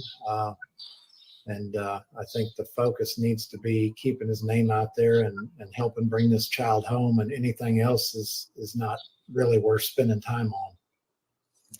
Well, and you and I spoke, and I know I shared with you the number one goal to me tonight was to reel everybody back in from the drama, from the name calling, from the speculation, from the negativity, and let's focus on Sebastian. Yeah, maybe he could do with Jennifer as his PR person, because she's done a better job of it for me in this interview. I don't think Tony has reined in any drama. In fact, if anything, Tony has made the drama worse by himself, going on with colourful language on TikToks and God knows what. He has not reined in any drama, if anything. And where have all the leaks come from since he's come on board? There's been leak after leak, like I was saying, more leaks than a Welsh supermarket. He's just the PIs have gone. It's all it doesn't get better, it gets worse. And I don't think Tony has made it any better or will make it any better. But we'll see. I will stand corrected if I end up being wrong. But I don't think he'll end up staying there very long. As I say, Seth's already kicking back against him. I think Seth will be a very difficult person to manage because Seth is just doing his own thing. He'd probably be better off with somebody like Jennifer to be his PR person. Anyway, I think that's it. I don't think he says anything more. Because so often in all of these cases, all of that spins out of control and everybody forgets the name and the face, the whole reason that we're all on this platform and many others trying to find Sebastian. So toast without a glass. I guess I have my 0. Toast to, there we go, to Sebastian's army. Absolutely. And may they be successful. Appreciate you. Okay. So there you go. 2 very different interviews, and then of course all the drama at the beginning, the PI being sacked and Seth's grandma, Robin, having a go at people, and about the Proudfoots, then defending the Proudfoots. There's just no end to the rubbish. But at the end of the day, what matters is this boy. That's what we're all interested in. But, unfortunately, what's worrying me is people are going to lose interest in this case because they are going to get sick of the drama and things. And I think it's got to stop all this. I've said it from the beginning. Seth shouldn't have been on YouTube, but you know, going on YouTube again on the Pascal show and saying he's got all these documents that prove something, but he's not going to say what it is, just causing more speculation. So until we hear from the actual law enforcement with something proper, you know, we're more or less gone round in a circle and come back to where we started from. We don't know any more than we did. It was, despite it was all supposed to, it's just all been drama, all about everybody but Sebastian. I'd love to know what the law enforcement, hopefully they know a little bit more, and hopefully whatever happens and whatever is the reason that Sebastian is not, you know, sleeping in his own bed tonight will not be, you know, a reason because he's not on this planet anymore.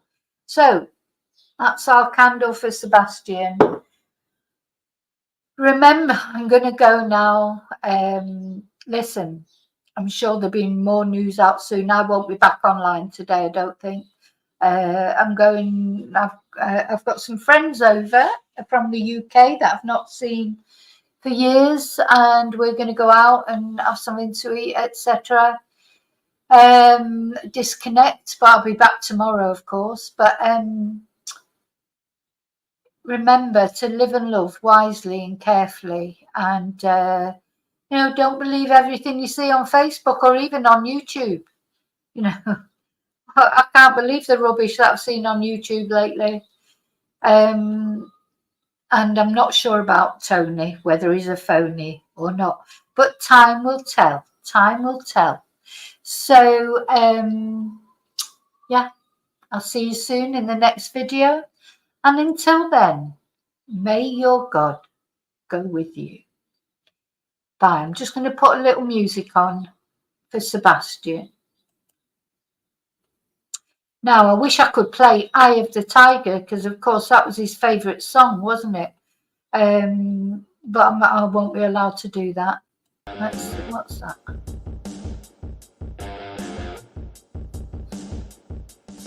Maybe like rock music.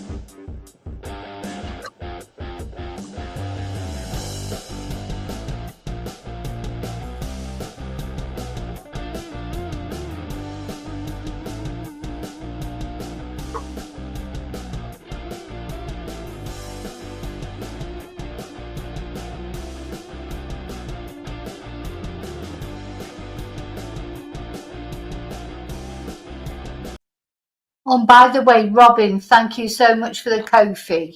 Okay, I'm definitely going this time. Bye.